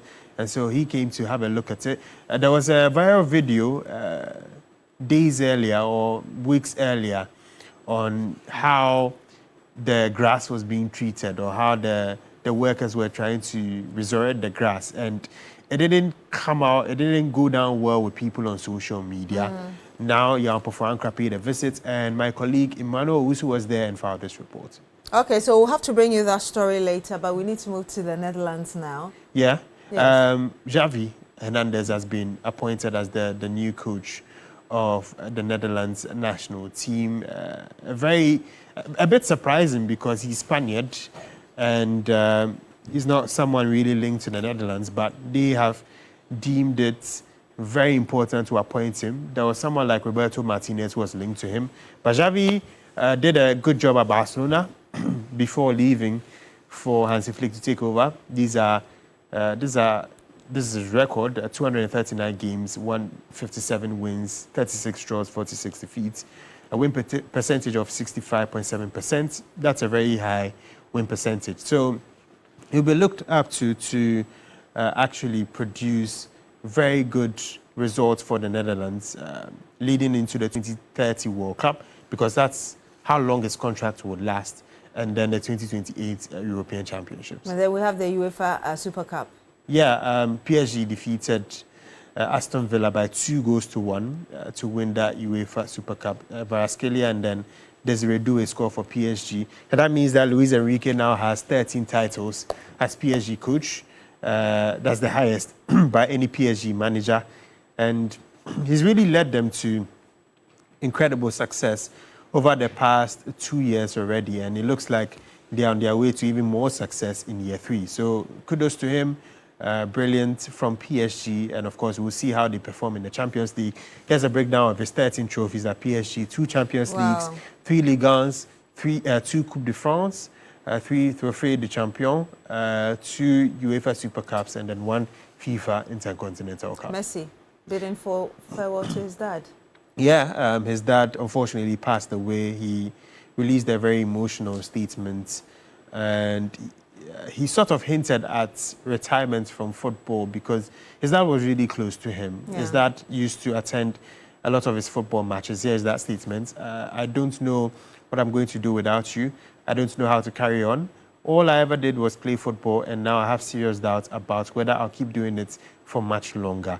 You were by my side from the beginning. There was so little left until the end. Why couldn't you hold on just a little longer so we could finish it together? That's a very emotional statement. Very emotional. Yes. That's how close he is to his dad. We wish him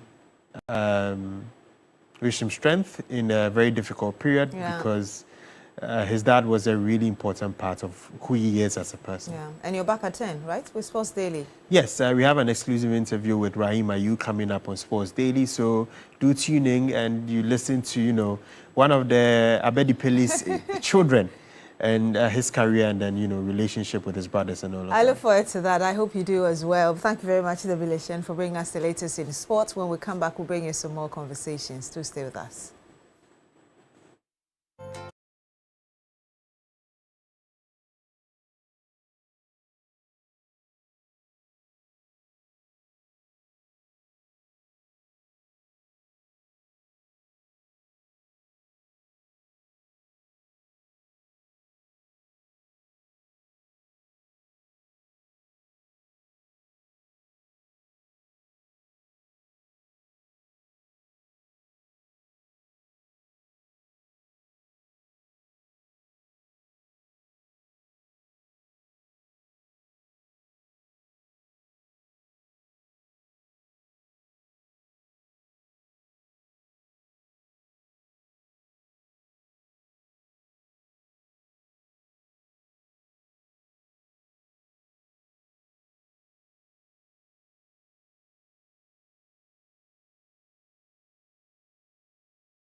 I did promise that we'll be going back to the accident scene where my colleague Roland Walker currently is to bring us the latest from there.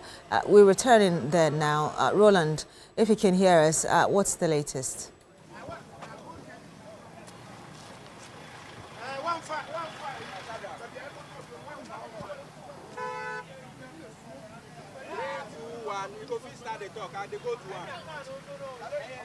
So we're coming to you again live from the accident scene right here at Ofankor.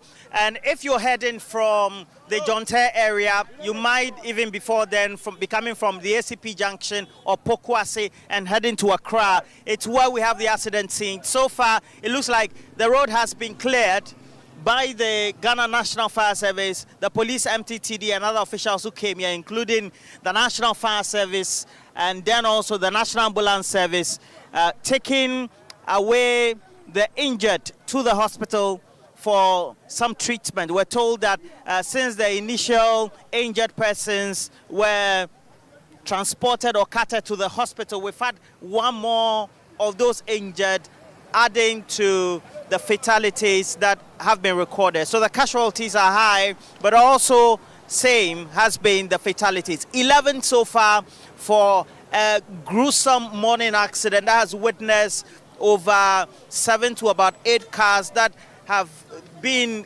crashed and mangled together as a result of the accident. And so far the road is free. We have officials of the MTTD who are available, and again just eyewitnesses and other officials who are still available. And the Ghana North Municipal Assembly has also deployed its task force to make sure that they are able to help in the containment and the management of traffic in that regard. And for that matter, you will find that it is important for all of us to put that in context. One person who has been with us is the assemblyman for the area. He's been here since the early dawn of the accident, has been monitoring and then coordinating with his municipal chief executive as well, who is on an important assignment within the jurisdiction as well. We've had some interactions on phone, and then he also has been giving directions as well. His assembly person is here, and the Honorable Kwashi, you take a look at so far what has transpired. You say that it looks like we've contained the traffic situation. Exactly, everything has gone on well now. It's left with only some scrap metals to be taken off the road. Now the traffic has started flowing freely, so everything is under control. And the MCU too, it went to the eastern region, but it has stopped whatever it's doing, and it's on its way coming, so that it quickly joined us, so that we look at what is happening. And we noticed that during the interactions, the National Road Safety Authority and then the area officials for the National Safety Authority also were on ground to be able to help. It looks like a concerted effort. All the agencies coming together, the assembly playing its role. You are here. Your chief executive is also on phone, constantly also interacting. We had the AMA boss who also lives close by, going to work, also passing by. And the police and the fire service and the ambulance service. It looks like the coordination has been up to date. It will be perfect, because if you look at the road safety, the NADMO, the assembly task force, and the police, everybody is working together, and so far so good. We have been able to control the situation. All right. So we'll go on to the National Road Safety Authority. We have one of their area officials who is here. And what's your name, sir? I'm Felix Owusu. Mr. Owusu, for road safety, how or why is it important that constantly you are able to also respond to some of these? Because I see that you've been up to the job this morning as well. Why is that important? And particularly you find that the responses we got was that people tend to park on the shoulders of the road, and it looks like the street lights also don't seem to be working as well. But you still seem to be working within some of these challenges to be able to keep safety on the road. Yeah, so as the National Road Safety Authority, I think our mandate is very simple. It's to make sure we work to reduce the incidence of road traffic crash, or what most people call accidents on our road. So National Road Safety Authority, basically that's what we exist to do. And so, I mean, sometimes when we hear of such things, it's very disheartening. But I was telling my boss, I mean, when the accidents occur, at that moment, for us, there's little we can do. Because what we do is we are being proactive. We don't even want it to happen in the first place. But when it happens, then we also have to come out and also assist the other emergency response teams, i.e. the ambulance service, the fire service, and the police. And let me also use the opportunity to commend them for the work they've done. Because since, I think 4 or 5 a.m., they've been on ground trying to take the casualties, those who have been injured, to the various hospitals. And also, even those who are the fatalities, also transport them to the morgue. So we are commending them for the very good work done. But that is not. We also, once there are also debris and people around, they still have to make sure we don't even record other incidences as well. So that's the reason why you still see. And then we are also here to also support them. And again, also pick some few information so that we can also get the official records, what really led to the crash, so that it will help us in our policy formulations and also in subsequent education to the general public. Well, Mr. Usu, the last word then will be, I talked about the shoulder of the road, the parking, the lack of street lights working in response to safety. You have to implore on the authorities to do what is needful. Mr. Usu. Yes, exactly, because normally when I'm talking about the causes of road traffic crashes, I do not neglect the role of the agencies or the institutions. So National Road Safety Authority, we have our responsibilities to play. The road agencies, so they are responsible for the construction of the road, the design and construction, and also maintenance of the road. And so, of course, when the street lights are not working, especially in the night, that reduces visibility.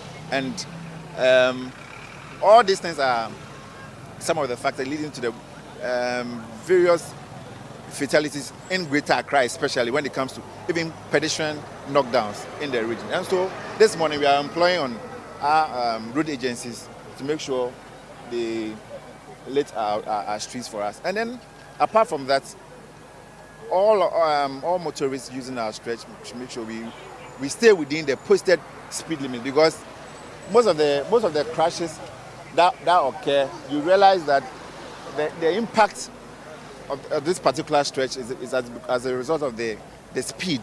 Okay, so once we're able to also reduce our speed, we'll be able to sometimes reduce the impact we see or have when there are such crashes on our roads. All right. Mr. Usu from the National Road Safety. I saw your boss. What's your boss's name? Mr. Joshua Quist. He's the regional director. Okay, so regional director, Greater Accra. Yes, Greater Accra. For the National Road Safety Authority. Yeah, exactly. Mr. Joshua Quist. Mr. Quist, thank you for passing through as well. It's been quite an exercise this morning. But look, the fire service from the operational department, PR, and then even the topmost. I have Assistant Chief Fire Officer Nisawu, who is here, and he's a regular. He's come on our shows a couple of times. And then also, what's your rank? DO1 Judith Akokre. DO1 Judith Akokre. I tell you, fire service, these days they are not playing, no. But it looks to be a very well mopped up exercise. Yes. What will be your clarion call when it comes to emergencies, especially for road crashes? We noticed that my brother here and his team operationally, Mr. Nkrumah is also here, and then Madam Lecky is also here as well. The education goes on ground, but we noticed that residents around accident scenes or sites tend to encroach, and so there are statistics of incident of fires and burns and things like that at the fire incidents. What will be your caution in the first place? I think that I want to thank you very much, Roland, and thank you to your cherished viewers. I think I want to use this opportunity to at least educate the general public. It is good because of our nature as Ghanaians. We want to extend a helping hand anytime there is a problem. That is our nature. But I want to use this, your platform, which is a big one, to advise the general public. Sometimes, if it is about road traffic collisions like we are having today, in your attempt to help, you may cause a lot of trouble or injuries to those who might have survived. Because in our rapid intervention vehicles, we have neck collars, we have spine boards, we have everything that is there. That extricating a casualty, we don't just carry the casualty like that. We put the casualty, we lash the casualty on the spine board. and then stabilize the neck very well with the collar before we hand over to the ambulance. So if you just carry the person anyhow, if you don't take time and there's a dislocation that has to do with the person's spine, unfortunately, you are the final person who has sent the person to where he might not have gone. So that is my preliminary comments about this. I also want to use this your platform to educate the general public, especially the motorists. I had people complaining that there was no street light and so on and so forth. Visibility. But I want to say that drivers drive from here to Navrongo, to Paga, to Aflawo, to Elubo and the rest. There are no street lights from here to Elubo. But at least they are managing and going and coming. You said they should be defensive. It is just because we are not being defensive and cautious enough. Because if you listen to the preliminary comments of people who were here in the beginning, if the necessary precautions had been taken on, we wouldn't have been where we are at the moment. That's my comment. All right, and we wish you all the best as you try. Thank you very much, Roland. I think you promised me that we'll be meeting, so I'm expecting. So we'll bring you back to the studio, and then we'll have some interactions thereof. But what's your name? Ediobun Hago Anson. Okay, so I think I want to use this opportunity. They were part of the operation. Yes, I want to use this opportunity to thank the strong men, the gallant men of the Greater Accra region who took part in this particular exercise. We are a service that when others are running away, we run in. And today is a clear demonstration of how brave our men are this morning, and you can bear witness to what they did. So I want to use this opportunity to thank Amasama, thank National Headquarters, the education team, and each and everyone who came here. The Deputy Director Operations himself was here. I want to use this opportunity to thank everybody. Thank you so much. I like what you said. Yes. You said when others are running away from danger, yeah, we are running to the danger. It's all because we've been trained and we have the capacity to handle, and we need the general public to cooperate with us, to encourage us to do more. All right, I wish you all the best. That's Assistant Chief Fire Officer R.K. Nisawu, who has helped us do the interactions as always. And please make sure that for all the things we do, when you are on the road, you also drive defensively. It's very important. And look, these are the remnant. They bear testimony to what transpired this morning, the wreckages. And of these mangled vehicles. You can even see the traders who were bringing their products, oranges, plantain, whatever. You can see their slippers, their personal belongings, all lost. You know, and this was engulfed in some fire as well. So it's been a very gruesome morning so far, but we have to go back to the studio for the latest updates. Indeed, thank you very much, Roland Walker. Been there all morning, bringing us the latest we need to know. Just to refresh your memory again, that unfortunately 11 people have lost their lives from this accident. As again, at the last count, we're told that about 7 people were unconscious, had been rushed to the hospital. Later, we had one of the officials telling us that about 13 people were rushed to the hospital, and we know that includes one young lady who has had both legs severed, and we'll bring you more as and when we have the latest on it. But if it is your birthday today, like we do it here, we want to help you celebrate it big. We want to wish you all the best as you celebrate another milestone. Stephanie, wishing you happiness. Happy birthday to you. Happy birthday, Stephanie. Ekia Kunedri. Happy birthday, Kunedri. From Scotland, Edinburgh. Happy birthday.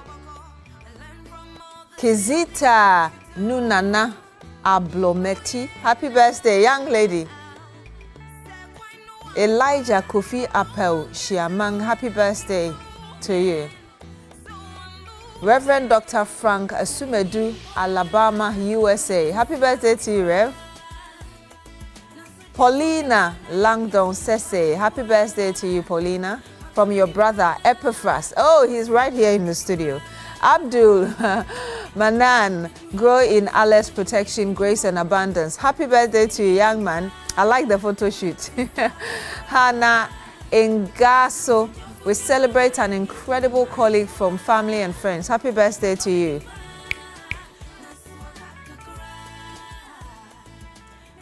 Well, to all of you celebrating your birthdays, happy birthday to you and wish you all the best and a great year ahead of you. Well, from all of us, myself, Beatrice Edu, Roland Walker, my colleague who is still on the accident scene, from the production team, Koko, Shadrach, everybody, thank you so much for being with us today. Do join us again tomorrow, but stay with TV3 and of course all our affiliate stations, 3FM and the rest, because we'll be bringing you all the updates you need to know on the accident plus some other major stories. We wish you a great day. Is it what we have? Do you want it?